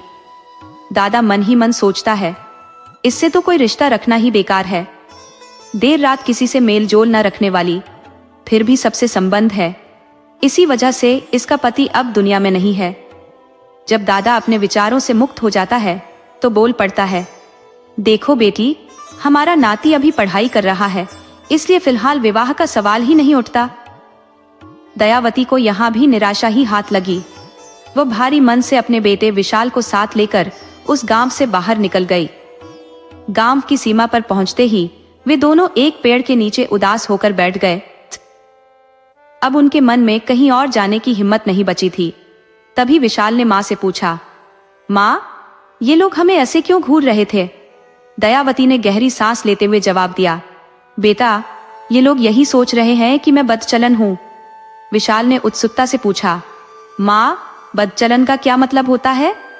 दयावती ने सिर झुकाकर कहा, बेटा, बदचलन उसे कहते हैं जो समाज के सही रास्ते से भटक जाता है। विशाल ने थोड़ा आश्चर्य जताते हुए कहा, माँ, लेकिन इन्हें कैसे पता चला कि तुम बदचलन हो? दयावती ने धीरे से समझाया, बेटा, लड़कियों के लिए वर देखने का रिवाज है और ये काम घर के पुरुषों का होता है। अगर कोई औरत ये काम करने निकले तो उसे बदचलन माना जाता है। विशाल ये सुनकर भी असमंजस में था। माँ, ये कहाँ से साबित होता है कि तुम बदचलन हो? दयावती ने निराश मन से कहा, बेटा, यही तो समाज की सोच है। दोनों माँ बेटे आपस में बातचीत करते हुए गांव लौटने लगे। कुछ ही देर में उन्हें गांव जाने के लिए साधन मिल गया और वे अपने घर के लिए रवाना हो गए।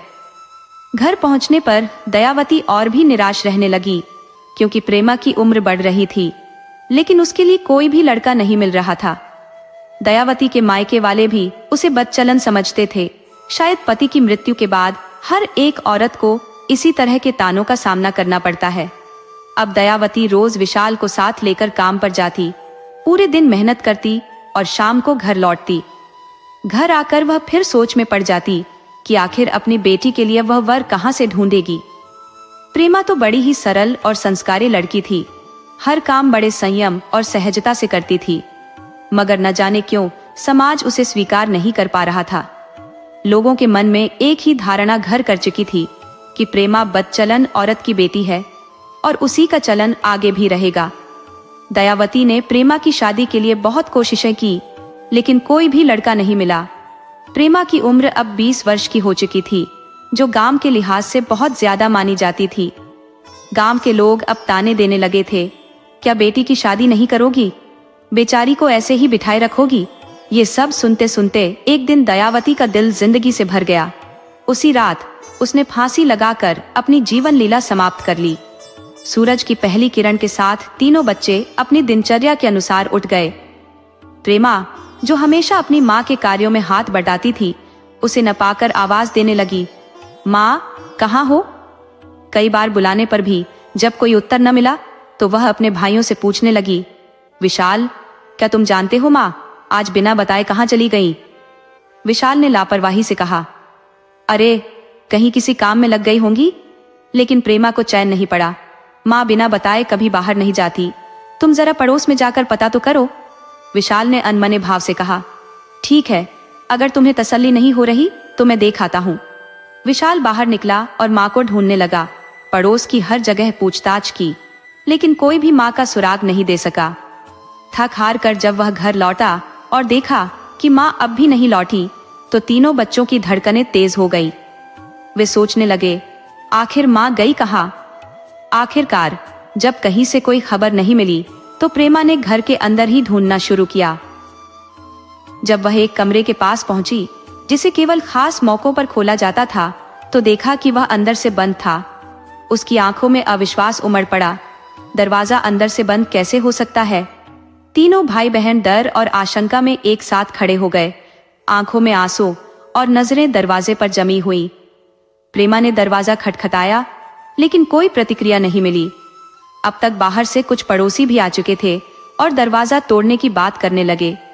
वह पुराना पुश्तैनी घर था, लकड़ी के दरवाजे थे जिन्हें तोड़ना मुश्किल नहीं था।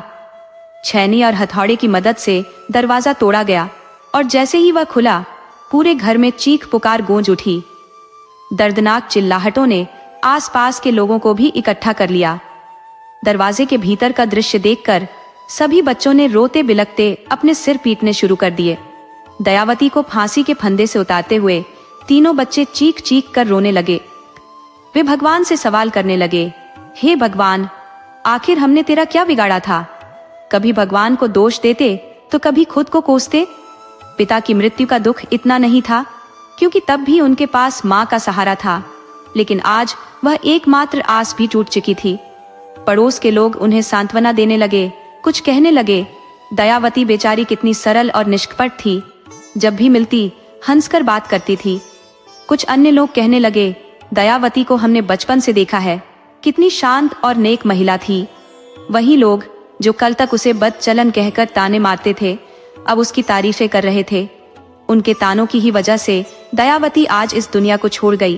पड़ोसियों ने मिलकर दयावती का अंतिम संस्कार करवाया। दयावती के मायके वालों ने भी उसकी दिन और तेरहवीं करने की जिम्मेदारी ली। वे बोले, हम अपनी बहन के लिए सब कुछ करेंगे, उसे बड़े धूमधाम से विदा करेंगे। दयावती की 13वीं भी बड़े धूमधाम से की गई। अब तीनों बच्चों को उनके मामा मामी के घर रहने के लिए कहा गया और वे वहां चले गए। इस बीच तीनों बच्चे अब तक बहुत समझदार हो चुके थे, पर मां की कमी उनके जीवन से कभी पूरी न हो सकी। विशाल और रामदास नजदीकी शहर में मेहनत कर रहे थे। वहां काम की तलाश में दिन भर पसीना बहाते और शाम ढलते ही अपने मामा मामी के घर लौट आते। तीनों भाई बहन अब एक अलग हिस्से में रहने लगे थे। प्रेमा स्वभाव से गुणी और मेहनती, सिलाई कढ़ाई का काम कर घर का खर्च संभालने लगी थी। मां के निधन के 4 वर्ष बाद इन सभी ने कठिन संघर्ष कर एक अच्छी खासी रकम जमा कर ली थी। विशाल ने मन में ठान रखा था कि अपनी बहन की शादी ऐसी धूमधाम से करेगा कि पूरा सीतापुरी हतप्रभ रह जाएगा। अब बारी थी प्रेमा के लिए वर की तलाश करने की। दोनों भाई अपनी बहन के लिए एक योग्य वर ढूंढने निकल पड़े। कई जगहों पर गए, मगर कोई लड़का दिल को नहीं भाया।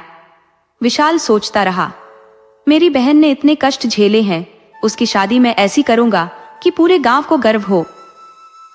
रास्ते में दोनों भाई आपस में चर्चा करते हुए जा रहे थे। विशाल बोला, शिवपुर के बाबूजी का लड़का कैसा रहेगा? रामदास ने विचार करते हुए कहा, वह पेशे से भी अच्छा है। विशाल ने सहमति जताई, हाँ, वह उनके घर का इकलौता बेटा है और काफी संपन्न भी है। रामदास ने सवाल किया, लेकिन लड़के की पढ़ाई लिखाई कैसी है? विशाल ने जवाब दिया, उसने अपनी पढ़ाई पूरी कर ली है और अब सरकारी नौकरी के लिए तैयारी कर रहा है। रामदास ने उत्साह में कहा, तो फिर यह रिश्ता सही रहेगा, बस यह देखना होगा कि वे ज्यादा कुछ न मांगे। विशाल ने भरोसा दिलाया, बाबूजी ऐसी कोई मांग नहीं रखेंगे। वे एक अच्छी लड़की ढूंढ रहे हैं और हमारे पिताजी से उनका अच्छा परिचय भी था। रामदास बोला, तो फिर भैया शिवपुर चलते हैं और आज ही इस रिश्ते की बात पक्की कर लेते हैं। दोनों भाई शिवपुर की ओर चल पड़े और महज 3 घंटों में वहां पहुंच गए। जब वे बाबूजी के घर पहुंचे तब तक काफी देर हो चुकी थी और घर के बाहर कुछ लोग पान सुपारी खाते बैठे थे। दोनों ने जाकर बाबूजी के चरण स्पर्श किए। बाबूजी ने पूछा, कैसे आना हुआ बेटा? विशाल ने निवेदन किया, बाबूजी आपसे एक जरूरी बात करनी है। बाबूजी बोले, तुम तो मेरे अच्छे मित्र के बेटे हो, खुलकर बताओ तुम्हें क्या चाहिए? विशाल ने गहरे आदर से कहा, बाबूजी हम अपनी बहन को आपकी बहू बनाना चाहते हैं, इससे हमें गर्व महसूस होगा। बाबूजी ने मुस्कुराते हुए कहा, तुम मेरे बेटे समान हो, निश्चिंत रहो, मैं तुम्हारी बहन से भलीभांति परिचित हूँ और अपने बेटे का विवाह उसी से करूंगा। विशाल ने श्रद्धापूर्वक कहा, बाबूजी आप इतने धनवान हैं, हमारे पास देने को ज्यादा कुछ नहीं है, लेकिन हम आपकी इज्जत में कोई कमी नहीं छोड़ेंगे। बाबूजी ने गंभीरता से कहा, इन बातों को अब छोड़ो, मेरे दोस्त की आत्मा को इससे ठेस पहुंचेगी, वह परलोक से सब कुछ देख रहा होगा।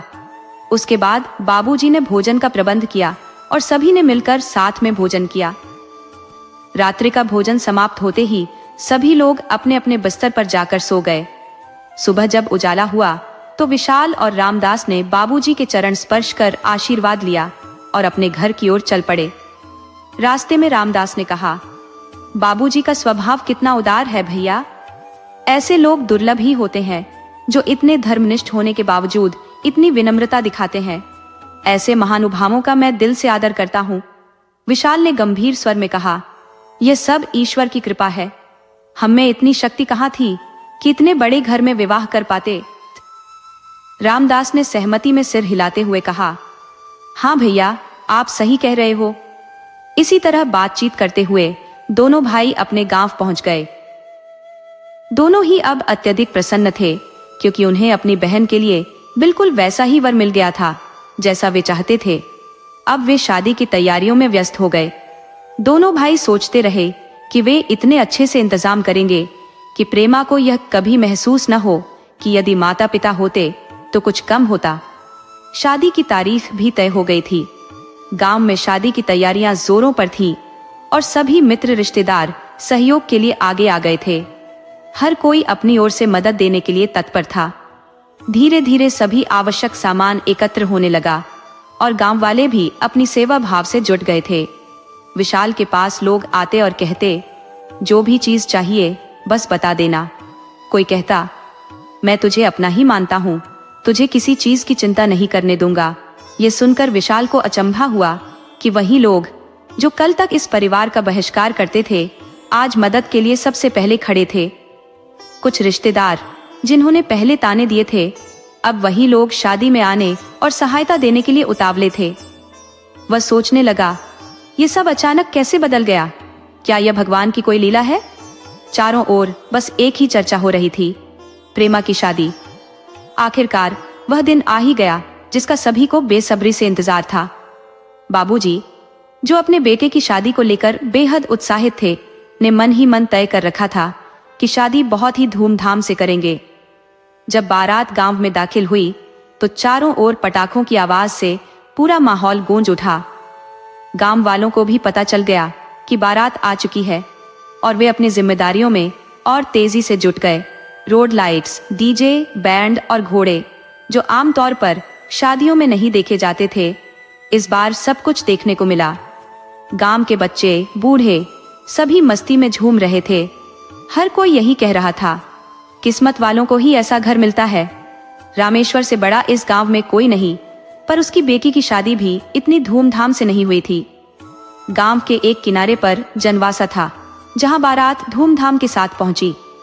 सबसे पहले बारातियों का फल से स्वागत किया गया, जिसमें विभिन्न प्रकार के फलों का मिश्रण था। उसके बाद नाश्ते में बर्फी, गुलाब जामुन, गाजर का हलवा, पेड़ा और समोसा परोसा गया। गांव के लोगों को खाने के मौके कभी कभार ही मिलते थे, लेकिन वे मेहनतकश थे, इसीलिए उन्हें किसी दिक्कत का सामना नहीं करना पड़ा। परंतु शहर से आए मेहमानों की स्थिति गंभीर थी। वे भोजन के बाद मैदान की ओर भागते रहे। मैदान में जगह थी, इसीलिए बड़ी समस्या नहीं आई। अब टीके की रस्म हुई और उसके बाद जयमाला का कार्यक्रम संपन्न हुआ। जिसने भी दूल्हा दुल्हन की जोड़ी देखी, वह यही कहता रहा कि समय भी सही है और जोड़ी भी कितनी अनुपम है। फिर सभी ने मिलकर शादी की रस्में पूरी की। जब विदाई का समय आया तो पूरे परिवार ने मिलकर प्रेमा को विदा किया। दोनों भाई अपनी बहन प्रेमा से बहुत प्रेमा करते थे, क्योंकि प्रेमा ने ही उन्हें माता पिता का स्नेह और देखभाल दी थी। वह अपने भाइयों को खिलाए बिना कभी खाना नहीं खाती थी। इस तरह के गहरे प्रेमा ने तीनों को एक मजबूत रिश्ते में बांध रखा था। आज जब भाई अपनी बहन से जुदा हो रहे थे तो उनके दिलों में गहरा दर्द था। आंसू रुक रुक कर बह रहे थे। रिश्तेदारों और गांव वालों ने बहुत समझाया, परंतु भाइयों के आंसू थमने का नाम नहीं ले रहे थे। किसी तरह माहौल शांत हुआ और धीरे धीरे सभी नाते रिश्तेदार अपने अपने घर लौट गए। अब दोनों भाई अकेले रह गए थे। उन्होंने जैसे तैसे खाना बनाया और खाया। बहन ससुराल जा चुकी थी और दोनों भाइयों की दिनचर्या अब बदल गई थी। वे एक साथ खाना खाते और फिर अपने अपने काम में लग जाते। समय बीतता गया और सभी लोग अपने कामों में व्यस्त हो गए। कुछ समय बाद ईशीपुर से एक तार आया जो प्रेमी के नाम से था। ये देख विशाल हैरान रह गया। आखिर ये पत्र क्यों आया? मन को शांत करते हुए विशाल प्रेमा के ससुराल की ओर चल पड़ा। जब वह वहां पहुंचा तो देखा कि घर में भारी हलचल मची हुई थी। ये सब देखकर विशाल चौंक गया। तभी प्रेमा रोते हुए विशाल के पास आई और बोली, भैया, इस घर में मुझे बहुत दुख दिया जाता है। मुझे यहाँ से ले चलो, मैं यहाँ नहीं रह पाऊंगी। विशाल ने उसे समझाते हुए कहा, ऐसा मत कहो बहन, मैं तुम्हारे बिना जीवित नहीं रह पाऊंगा। प्रेमा ने हर्ष, अपने पति, के बारे में शिकायत करते हुए कहा, हर्ष को कोई परवाह नहीं। वह दिन रात घर से बाहर रहता है और जब आता है तो दारू पीकर पड़ा रहता है। जब से मैं इस घर में आई हूँ, न उसने मुझसे कभी ढंग से बात की है और न ही मुझे अपना माना है। ऐसी जिंदगी से तो मर जाना ही अच्छा है। अपनी बहन की बातें सुनकर विशाल का दिल टूट गया। उसे विश्वास नहीं हो रहा था कि उसके अरमानों से भरे विदाई के बाद उसकी बहन इस स्थिति में है। विशाल को यह समझ नहीं आ रहा था कि आखिर इस प्रतिष्ठित घर में ऐसा माहौल कैसे हो सकता है। लेकिन प्रेमा भी झूठ नहीं बोल सकती थी। विशाल ने सोचा कि यदि घर पर कोई होता तो वह प्रेमा को मायके ले जाता, ताकि वह कुछ समय वहां रहे और मन बदल सके। उसने बहन को दिलासा देते हुए कहा, मैं तुम्हें दिवाली पर लेने आऊंगा, तुम चिंता मत करो, इसी घर को स्वर्ग बनाओ। ये कहकर विशाल ने विदा ली और घर की ओर चल पड़ा। विशाल सोचने लगा कि हर गृहस्थ जीवन के आरंभिक दौर में समस्याओं का होना स्वाभाविक है। ये कोई बड़ी बात नहीं है। लेकिन उसके जाने के बाद अब हालात और भी जटिल हो गए। हर्ष की दुर्वृत्तियां दिन ब दिन बढ़ती जा रही थी। हर्ष 22-23 दिन से घर की दहलीज पर कदम भी नहीं रखता था। बाबूजी भी इस हालत से हताश थे। सोच में पड़े रहते कि आखिर क्या उपाय करूं। मैंने तो हर्ष का विवाह इसलिए करवाया था कि शायद वह सुधर जाएगा। इकलौता पुत्र होने के नाते मैंने भी उसे अत्यधिक स्नेह दिया, उसकी हर मनोकामना पूर्ण की। मुझे क्या मालूम था कि यही स्नेह एक दिन मेरे लिए अभिशाप बन जाएगा। दूसरी ओर प्रेमा का जीवन मानो नरक बन गया था। जब भी वह अपनी वेदना सास के सामने रखती तो सास मानो आग बबूला हो जाती और उल्टे उसे ही दोषी ठहराने लगती। कहती, तुम्हें तो बस मेरे बेटे पर आक्षेप लगाना आता है, जैसे तुम स्वयं बहुत पवित्र हो। बेचारे प्रेमा को समझ नहीं आता कि अपनी व्यथा किससे साझा करे। बाबूजी तो स्वयं हर्ष की करनी से दुखी थे। उनका घर मानो एक खुले आकाश की तरह हो गया था, जिसमें हर समय चिंताओं के बादल मंडराते रहते। हर्ष, जिसने नौकरी की तैयारी तो मानो नाम मात्र की थी, बस अपनी ही मस्ती में डूबा रहता। उसके बारे में गंदी अफवाहें फैलती रहती। कभी किसी लड़की के साथ घूम रहा है तो कभी दोस्तों के संग अय्याशी कर रहा है। ऐसे किस्से आए दिन सुनने को मिलने लगे थे। हर्ष अब पूरी तरह से काबू से बाहर हो चुका था। इन बातों से प्रेमा का मन भारी रहने लगा था। पहले तो वह सोचती थी कि वक्त के साथ सब कुछ ठीक हो जाएगा, परंतु हर्ष की आदतें बद से बदतर होती जा रही थी। आखिरकार प्रेमा ने अपने भाई विशाल को पत्र लिखा कि भैया, मुझे इस घर से ले जाओ, नहीं तो मुझे जीवित नहीं पाओगे। विशाल ने जैसे ही यह पत्र पढ़ा तो वह फौरन अपनी बहन के पास पहुंचा। घर पहुंचकर बाबूजी के चरण छुए और उनके सामने मौन होकर बैठ गया। विशाल ने कुछ नहीं कहा, बस शांत भाव से बाबूजी के समीप बैठा रहा। तभी बाबूजी बोले, बेटा, मैं भी इस स्थिति से बहुत व्यथित हूँ। मैं स्वयं अपने बेटे को काबू में नहीं रख पा रहा हूँ। प्रेमा, बेटी जैसी बहू मिलना किसी के लिए सौभाग्य की बात है। मैंने तो उसे पाकर बहुत आनंदित महसूस किया था। सोचा था कि अब शायद हर्ष भी सुधर जाएगा, लेकिन उसकी काली करतूतें दिन ब दिन बढ़ती ही जा रही है। हर्ष को शहर से बुलाया गया। उसने सभी की बातें बहुत ध्यान से सुनी। उसके हाव भाव से ऐसा प्रतीत नहीं हो रहा था कि वह इतना बिगड़ चुका है। सभी ने यह सोचकर चैन की सांस ली कि हर्ष अब सुधर जाएगा। विशाल भी अपने घर लौट गया और बाबूजी की सहमति लेकर हर्ष भी वापस शहर चला गया। मगर अगले ही दिन यह समाचार मिला कि हर्ष किसी लड़की को लेकर फरार हो गया। यह खबर आग की तरह फैल गई। जब प्रेमा को यह बात मालूम हुई तो उसका दिल टूट गया। तभी उसकी सास मानो अंगारे की तरह जलती हुई उसके पास आई और कड़वाहट भरे स्वर में बोली, यह सब तुम्हारी ही वजह से हो रहा है। अब प्रेमा के लिए इस सब को सह पाना नामुमकिन हो गया। अंततः उसने एक अंधेरी कोठरी में घुसकर फांसी का फंदा लगा लिया। प्रेमा की तुरंत मृत्यु हो गई और पूरे घर में मातम छा गया। चारों ओर एक ही चर्चा थी, बाबूजी की बहू ने फांसी लगा ली है। हाँ, प्रेमा ने अपनी जान दे दी। बेचारी, उसे यहाँ आकर सुख का एक भी क्षण नसीब नहीं हुआ। हर्ष ने उसके जीवन को विषाक्त बना डाला। खुद मर जाता तो किसी को इतना दुख न होता। जब भी प्रेमा घर से बाहर निकलती, वह इतने स्नेह से बोलती कि सुनने वालों का मन बहल जाता। मगर उसकी सास उसके लिए मानो एक झर का प्याला थी, जिसने कभी उसके साथ अच्छे शब्द नहीं बोले। बेचारे बाबूजी भी क्या कर सकते थे? हर्ष के सामने किसकी चलती थी? और आज प्रेमा इस दुनिया से विदा हो गई, हमें नरक की अग्नि में छोड़कर। वह तो यहाँ रहकर भी मानो हर दिन मर रही थी। आज जाकर उसे वास्तविक शांति मिली होगी। इधर जब विशाल और रामदास को यह समाचार मिला तो उन्हें तुरंत बुलाया गया। कहा गया कि तुम दोनों जितनी जल्दी हो सके आ जाओ, क्योंकि प्रेमा की हालत बहुत गंभीर है। दोनों भाई सूचना मिलते ही हड़बड़ाकर शिवपुरी के लिए रवाना हुए। जब वे पहुंचे तो चारों ओर हाहाकार सुनाई दे रहा था। उन्हें तुरंत आभास हुआ कि जरूर कोई अनहोनी हो चुकी है। जैसे ही वे घर पहुंचे, वहां मातम का सन्नाटा फैला था। विशाल ने अपनी बहन को देखा और उसे देखते ही होश खोकर धराशायी हो गया। जब उसे होश आया तो वह फूट फूट कर विलाप करने लगा। विशाल की रुलाई फटकर गूंजने लगी, हे भगवान, मैंने तेरा क्या बिगाड़ा था जो तूने मेरी इतनी कठोर परीक्षा ली?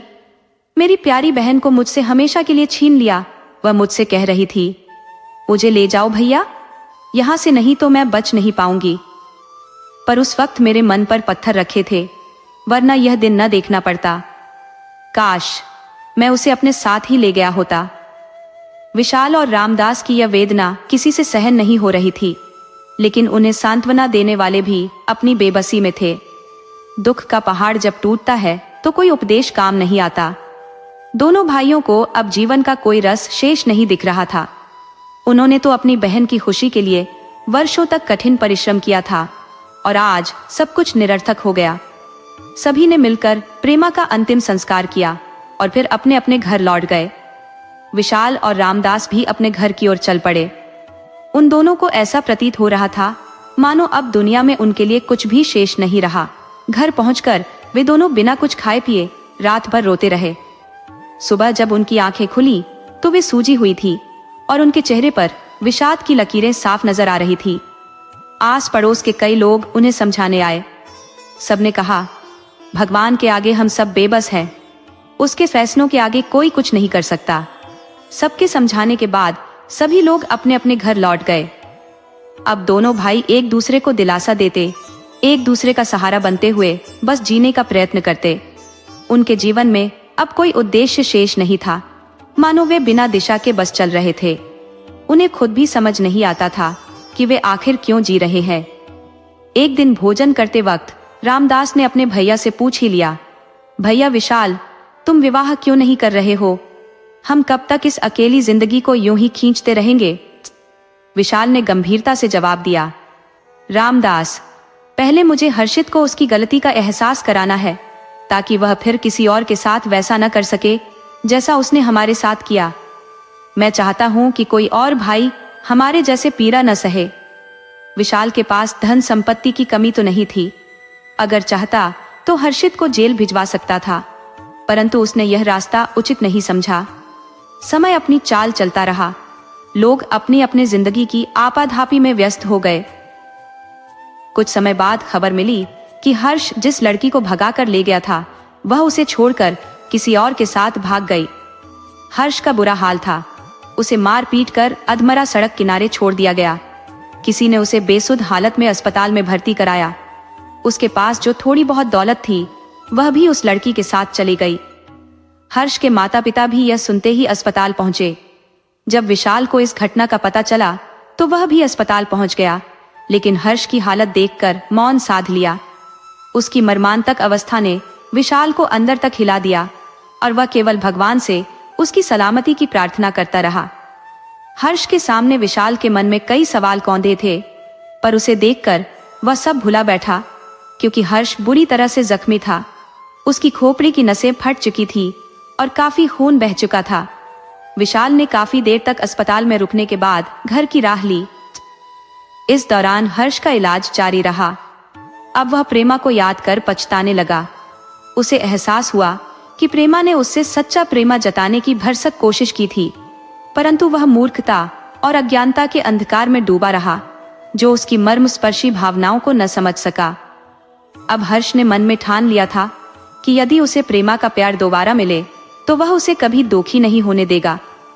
वह सोचने लगा कि काश मैं प्रेमा के प्यार को पहले समझ पाता तो आज यह दिन न देखना पड़ता।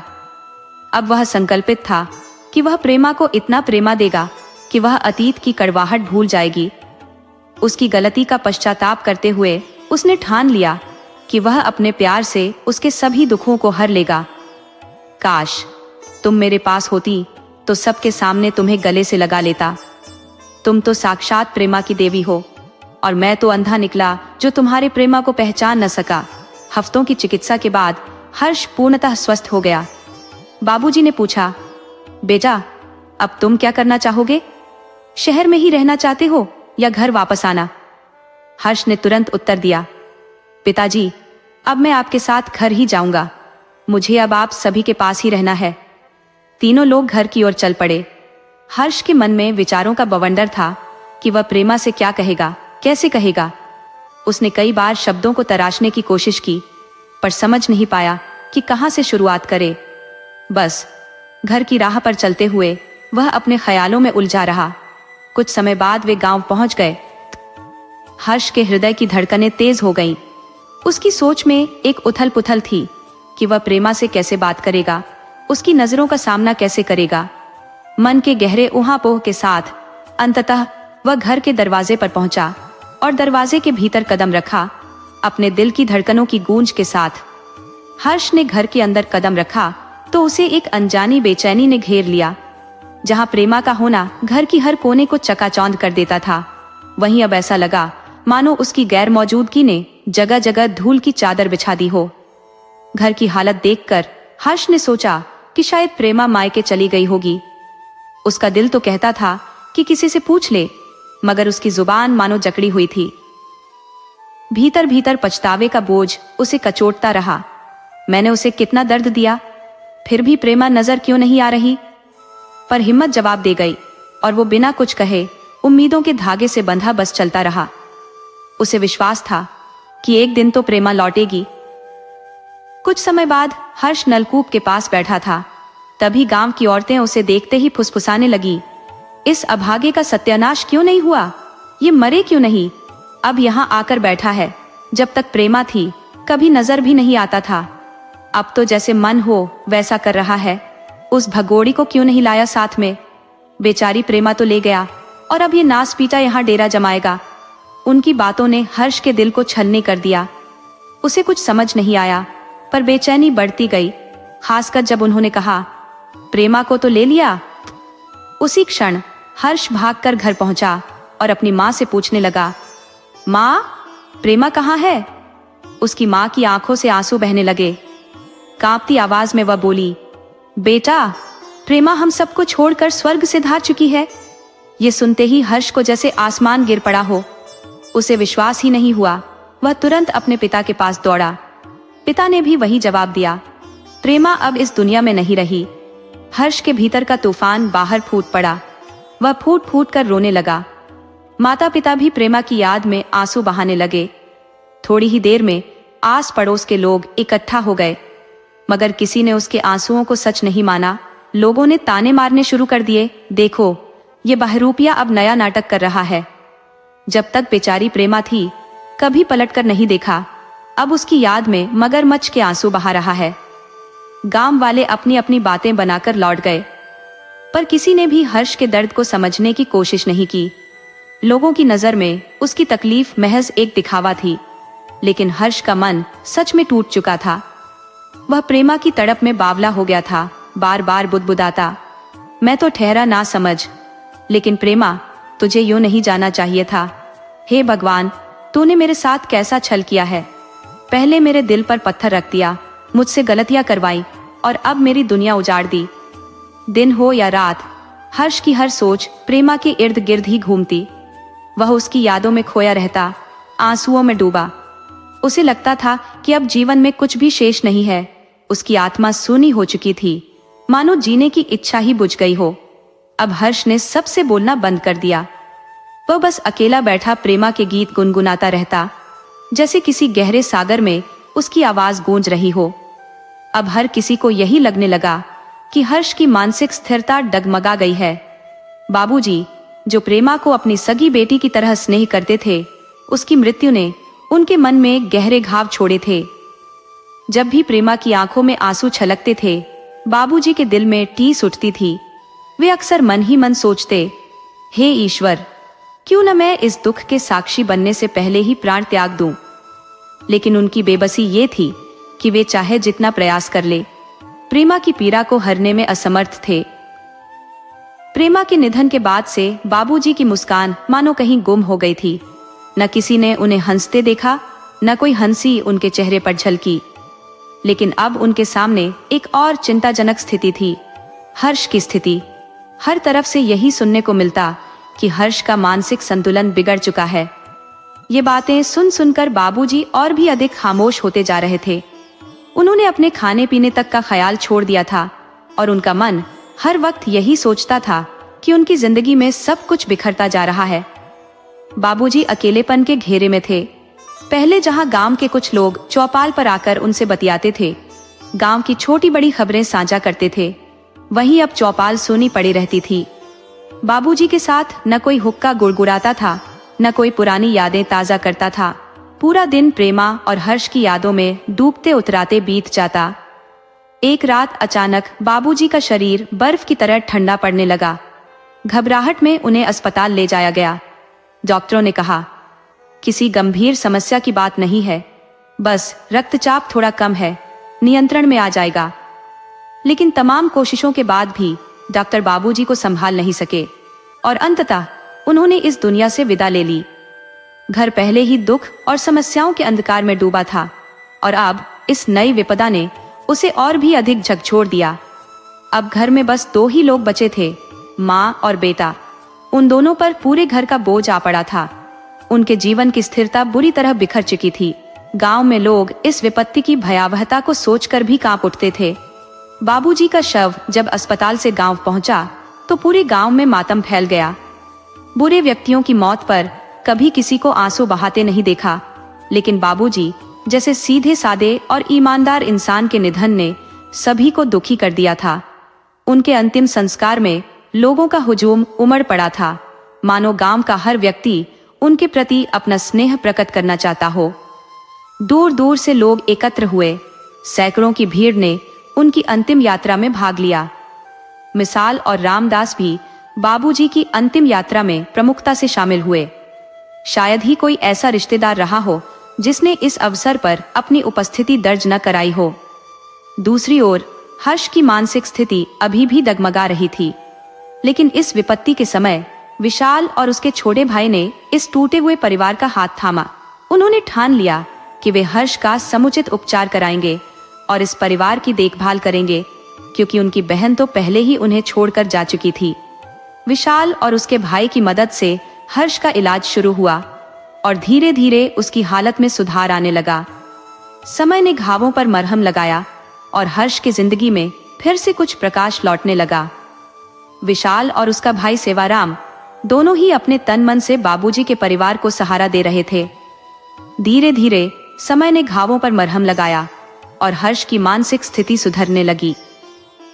एक दिन हर्ष की मां ने अपनी उदासी जताते हुए कहा, बेटा, अब इस घर में मन नहीं लगता। तुम्हारे बाबूजी कितने ईमानदार थे, जीवन भर दूसरों के सुख दुख में साथ रहे, मगर अब हमें यहाँ ठहरना बहुत भारी लगने लगा है। हम यहाँ कैसे रहे जब उनका साया भी नहीं है? विशाल ने उन्हें समझाया, मौसी, जो हो गया उसे बदला नहीं जा सकता। हम भी दुखी हैं क्योंकि हमारी बहन भी हमें छोड़कर चली गई। वह हमें माँ बाप दोनों का स्नेह देती थी, मगर उसकी यादें भुलाना आसान नहीं है। फिर भी जीवन ठहरता नहीं है, हमें आगे बढ़ना ही होगा। इसके बाद विशाल और सेवाराम ने हर्ष के लिए एक उपयुक्त कन्या की खोज शुरू की। उन्हें एक सुसंस्कारी सौम्य स्वभाव की लड़की मिली जो गरीब परिवार से थी।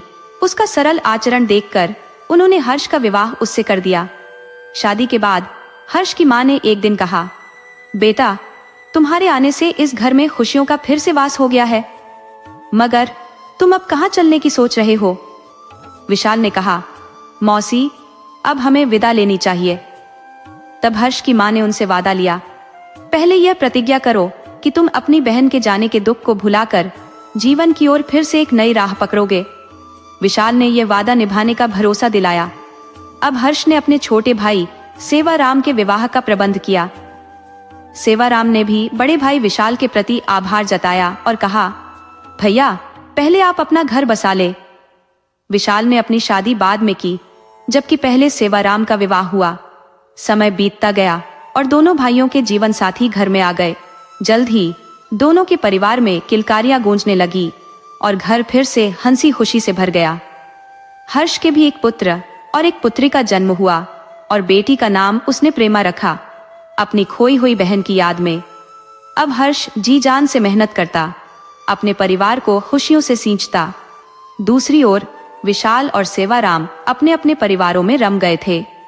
इस प्रकार जो परिवार कभी दुर्दशा में बिखर गया था, उसने एक बार फिर सुकून और संतोष की छांव तले अपनी दुनिया बसा ली। अगर आपको हमारी यह कहानी पसंद आई हो तो कृपया हमारे चैनल को सब्सक्राइब करें, वीडियो को लाइक करें और अपने मित्रों के साथ साझा करें। राधे राधे।